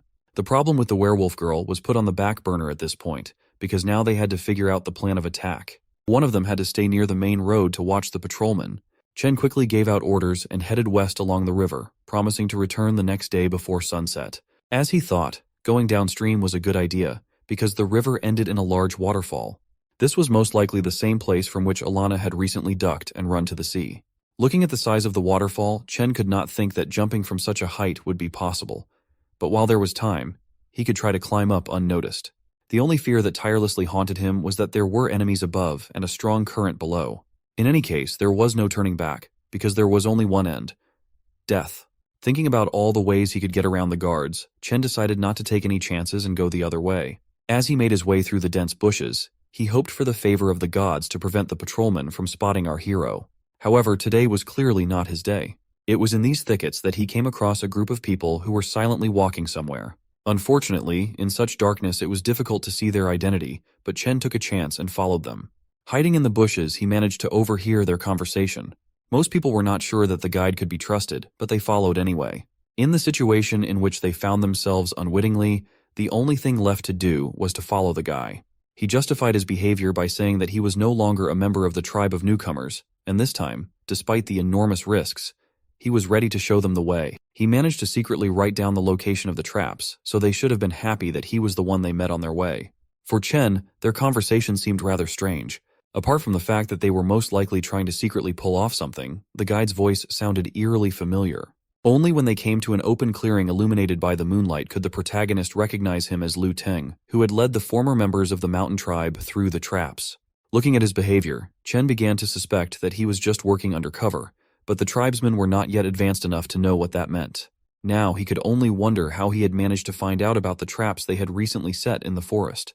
Instead of attacking them under the cover of dusk, Chen decided to follow them and see how it all turned out. Soon, the moon gave way to the sun, and the former members of the mountain tribe were forced to continue their journey under the rays of hell. Most of the team was exhausted and wanted to take a break, but Lu Teng forbade them to stop. Under the pretext that there was not much further to go to the mountain, he lifted the twins to their feet and forced them to continue. The desire to kill our hero should have given them an incentive, but it did not. They overcame the journey, which was originally designed to take 1 day and 1 night, in just half a day. If they had divine power, everything would have been much easier, but now they had to reach the tribe of newcomers on their own. Pointing to the observation tower, Lu Teng reminded them that guards would surely come from there and would eventually notice them. They would not be able to disguise themselves in such an open area, especially given the size of the Shui Hao, which can be seen from several kilometers away. No one would want to be buried in some thicket, so Lu Teng sent everyone back to the mountains to do the work of prisoners. Using a lot of tricks and manipulations, he tried his best to bring them to the tribe of newcomers. This time, he encouraged them by telling them that there was a trap zone not far from them, after which they could easily get to the settlement. Jushi also tried to encourage others. From the very beginning, killing Chen was his idea, while the rest of them had to do their best to realize it. However, if someone really wanted to go home, they are free to do so. When he will return to the witch, holding the severed head of Chen, he will definitely put in a good word for them. But everyone wanted to regain the divine power with their own hands, so they obediently went forward. Even Xiaohu, who had hoped to return with his brother, followed them, convinced that today Jushi would need them more than ever before. Meanwhile, on a neighboring mountain, Huang Shi was scouting the area. At first, he thought that hungry travelers were approaching him, but when he spotted Lu Teng among them, he began to shout. He didn't understand why they were going into the trap zone, so he began to actively draw attention to himself. Huang Shi told them as loudly as he could the route they had to take to get back, but he did not see a response. With his kindness, he only ruined Lu Teng's perfect plan, which he had barely dared to start. If they had met someone else, he would not have tried to save them, but would have most likely called a patrol to arrest the offenders. Now he could only hope for the reliability of the traps, which he had to activate by any means necessary. At the same moment, Lu Teng, as if by accident, hit the tripwire that activated the coveted trap. The ground under their feet instantly shook, and they fell screaming into a deep pit with pins lining the bottom. It didn't matter to him how seriously they were injured, because it was enough to leave at least one witness alive, through whom Chen would find a way to contact the leader of the mountain tribe. Now everything depended on Huang Shi's speed. In the last moments before he lost consciousness, Lu Teng hoped for the patrolmen who were supposed to bring our hero before they died. Only Chen appeared in front of him much earlier. He successfully pulled out all the victims and treated their wounds while waiting for Lisa's reinforcements. He didn't treat the wounded to the end, so the need to tie them up with ropes disappeared by itself. Even if they woke up right now, they would not be strong enough to attack the healthy soldiers. Lisa was in full solidarity with his decision, and even offered to use them as her own servants. Only Lu Teng, the man who had betrayed her, asked to be left in the weak state in which he was found. Lisa wanted to punish the vile traitor with her own hands with her whip, but Chen blocked her way. They could not draw conclusions about him now, because everything would be decided only after Lu Teng woke up. However, the tribe supported her decision. A few prisoners would suffice for interrogation. It was not necessary to leave them all alive. Besides, the medicine was running out right before his eyes, so he couldn't waste such valuable resources on outsiders. Recalling the character of Jushi, everyone knew that he could not be easily forced to betray his community. Even when he was treated as a slave, he did not lose hope of returning to the ranks of the warriors and proving his loyalty. He was closely connected not only to the tribe, but also to the twins, Mutsi and Shuiho, so he cherished them. He had promised Chen last time that he would not kill his people, so he wanted to return the favor. Despite all the persuasion he received from Lisa nonstop, our hero decided to cure them in the hope that Jushi would eventually obey. Whatever the case, he wanted to hear at least a thank you, because he had already spent a lot of money and medicine on them. And so, thanks to one merciful decision, Lu Teng was transferred to the house, and they proceeded to interrogate Jushi, who had just regained consciousness. To do this, Chen gave out orders to everyone, and he took him to the most remote place in the village so that unnecessary ears would not hear their conversation. From Jushi's words, it was possible to find out that no one had ever seen the witch, and that information and orders were transmitted through a little girl. Even the most important sacrifices were performed by her. She claimed to be the witch's messenger, immune to the power of the curse. According to the girl's words, the witch's body was wrapped in cursed symbols, and anyone who approached her would die. Since the mountain tribe had seen the divine power at work with their own eyes, no one dared to doubt her words. They were so afraid to approach her that they left the witch's cave unguarded. With this valuable information, it was clear that the operation to assault the village would be much easier than he had thought.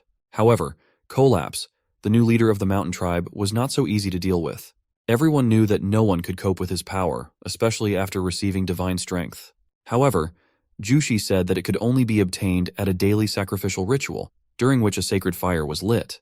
That is why it is not held on a rainy or windy day, and no one receives the divine power. On such days, the chief and his entire clan lose most of their power. The mountain tribe has a lot of vulnerabilities that the enemies, surprisingly, still know nothing about. And all because it is very difficult to move along the mountain trails on rainy days. Even experienced people who know the terrain very well do not go out in bad weather. In addition, strong winds are always accompanied by a downpour, so it takes a very long time to hide vulnerabilities. All the information that Jushi provided to Chen had to be kept secret and not let anyone else know about them. Now the main character could congratulate him. Jushi had finally become a traitor to the mountain tribe, where no one would accept him anymore. Instead, Chen offered to join him. His offer was tempting enough, but Jushi immediately refused. Regardless of who asks him and under what circumstances, he never gives out secret information. But when talking to our hero, he did not want to hide anything and voluntarily told everything. Jushi sincerely thanked Chen for personally calling him a worthy traitor, but he still couldn't accept his offer. However, no one forced him to accept it. On the contrary, he was given his belongings and a place to wait for the team to be completely cured.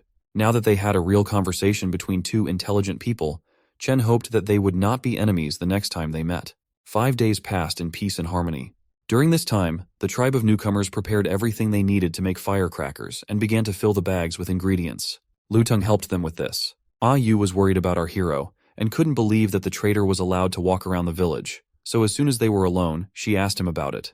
However, the only thing he could not be forgiven for was the look of a traitor that he put on to get information from the mountain tribe. He had practically sacrificed his life for Chen, so there was no reason not to trust him. In addition, this morning Jushi left the camp with the rest of the team. They took food, water, weapons, and basic necessities with them, because it is assumed that they will have to wander in foreign lands for some time. The protagonist provided them with everything he could, and the rest was up to them. After saying goodbye to them, the tribe of newcomers could start preparing for the assault. Weapons, shields, armor, poison, food, firecrackers, all of this was almost ready, so they just had to wait for the storm and hope for their own luck. On the last day of preparations for the attack, the rookie tribe was busier than ever before. While everyone was distributing the accumulated resources among the warriors and preparing for victory, Chen was bargaining with the system. He was outraged by the fact that he had to spend 70 technology points on just 3 hemostats. Until that moment, he thought that the store's price would remain stable all the time, but then it started doubling after each purchase. However, there was no choice, and our hero had to dance to the tune of the system. Waiting for the appearance of the commanders-in-chief of each squad, he cursed it, but continued to make purchases anyway. Eventually they came. The queen brought Stonebone, Hector, Lu Teng, and others with her to discuss the assault plan. First, they had to divide all the soldiers into 4 groups. Hector was ordered to choose 3 reliable subordinate troops and go to the mountain with Feng. A few days ago, she managed to find the place where the slaves were being held, so she would be able to direct them in the right direction at the most appropriate time. Stonebone was put in charge of the main group, which will attack directly into the forehead of the mountain tribe and distract their attention. The rest of them would stay in the settlement. When the sun rose, Chen consulted with Lisa and asked her opinion on the plan. While Stonebone leading the main group could be accepted, she disagreed with the decision about Lu Teng. She didn't think it was a good idea to leave a traitor in a settlement with many valuable items and children. But she could not come up with another plan. This time, Chen was going to war with a full force, so children, women, and the elderly had to be protected. In addition, Lu Teng's wounds had not yet healed enough for him to attack the settlement from the inside. Most importantly, many people are still angry with him, and he is well aware of this. In this way, Chen has created the perfect conditions for Lu Teng to prove his innocence and take care of the residents. Whatever happens, this time the enemy will be people from the mountain tribe. It would be too cruel to make him fight them in a half-crippled state. But while Chen and Lisa were talking, the hurricane that the warriors had been looking forward to began. When they went outside, they saw that the wind was indeed strong, but there was moisture in the air. If it rained too early, it would only hinder their efforts, so Chen ordered them to gather outside the village immediately. When they reached the waterfall, which had become a blind spot for the enemy, Chen ordered Feng to stay near it. Alana was nearby in an ambush, so if anyone fell into the water, they would be responsible for rescuing them. He also took Shunda with him to cover their backs and warn them of the approaching enemy. The rest of the warriors had to first cross the river and climb the cliff while Chen climbed to the top of the mountain. He was responsible for this entire mission because he had to find the witch and destroy her. According to the plan discussed earlier, as soon as everyone was in position, Stonebone lit the wick of a firecracker and threw it toward the guards. This sound stunned them and gave the command to attack, so every warrior who heard the explosion ran towards the mountain tribe, sweeping them away like children. At the same time, Collapse came out to the sounds of explosions and screams and gave the command to start firing. In order to avoid being hit, Stonebone ordered the men to form a defensive unit, protecting their bodies from the sharp harpoons. Their task was to force Collapse down, and until he did, they had no right to retreat. The mountain tribe also realized that it was difficult to fight so many warriors, so they were waiting for reinforcements. Today, Collapse did not receive divine power, and was forced to wait for the prisoners to wear out Stonebone's squad, after which the rest of the warriors would join in. At the same time as the main squad was distracting the attention of the bulk of the mountain tribe, Hector was at the top of the waterfall. He was cleverly hiding in ambush to surprise attack the guards who were shackling the members of the sea tribe and driving them to the other side of the mountain. The fierce battle lasted for life and death. Collapse praised their decision to stay, but he still didn't understand why the prisoners hadn't come yet. With every passing minute, the tribe of newcomers was making their way further into the center of the mountain, so he could not wait any longer. Under Collapse's frantic shouts, the rest of the troops joined the fight and began to push Stonebone back to the exit. With the arrival of reinforcements, it became easier for them to fight the crowd, and Stonebone had to use his own body to cover the wounded so that they could get to a safe distance. However, their blows were too powerful for him. The shield could not completely block the attacks, so once again, after taking a blow, Stonebone began to cough up blood. He remained a punching bag until the end, and when he noticed that the wounded were running away, he grabbed a bottle of medicine and ran after them. Luckily, Lisa and the other girls were in the second line of defense, and when the main group passed them, they launched a dozen firecrackers into the air. In this way, they were able to block the way to their position and provided the soldiers with a reliable defense. Stonebone immediately drank the medicine and began to reorganize the formation, anticipating that the next battle would be decisive. Meanwhile, Chen managed to get to the place where the witch was supposed to be hiding and went down into the cave. Just as Jushi said, it was surrounded by a bunch of strange symbols and driven stakes that no one dared to approach. However, as soon as the protagonist was at the entrance, he smelled a sweet smell coming from the depths of the cave. Going inside, he noticed many barrels filled with honey, from which a sonorous voice was coming. He ordered Chen to give the donation and run away before the witch came out and cursed him. With this in mind, our hero assumed that the loud voice belonged to a little girl, so he quickly headed in the direction of the sound. But she was not going to give up so easily. The girl was hiding between the barrels quite cleverly, constantly changing her position. But then she got angry and screamed. In a burst of emotion, she began to resent and accuse Chen of stupidity because she had never seen a brave man who was not afraid of the witch's curse. Observing her insolent behavior, Chen assumed that she might be the same witch who was simply deceiving the mountain tribe and quickly ran up to her. To prevent her from making too much noise, he hit her on the head and put her on his shoulder to leave the cave as quickly as possible. The mountain tribe has never seen what their witch looks like, so even if the protagonist kills this girl, they will never believe that the witch is dead. However, if they have never seen her, you can try to blackmail them. It was at this moment that rain began to pour from the sky, turning the solid ground into a pile of mud. The war continued to the last. Stonebone tried to keep the squad's mood positive, claiming that Chen would return soon. But instead of the protagonist, a bunch of sea tribesmen came running to him, whom Hector had successfully freed. Once free, many of them had something to say to Collapse, so they rushed into battle without hesitation. It was time to take revenge for the way they had been treated and pay back in full. They successfully surrounded the enemies, mercilessly attacking all those who attacked the tribe of newcomers. Through their stubbornness, they managed to hold out until a body was thrown off a cliff. This is how Chen attracted attention and announced the end of the battle. Their famous witch was dead, and no one else could help them. Chen found a man from a mountain tribe and put a witch's mask on him, then threw him to the ground. The mood of the tribe immediately changed, because everyone knew about her curse. With incredible screams, they began to scatter in different directions, leaving Collapse alone with his enemies. His warriors had fled in disgrace, so it was no wonder he was furious and attacked Lisa to injure at least the queen.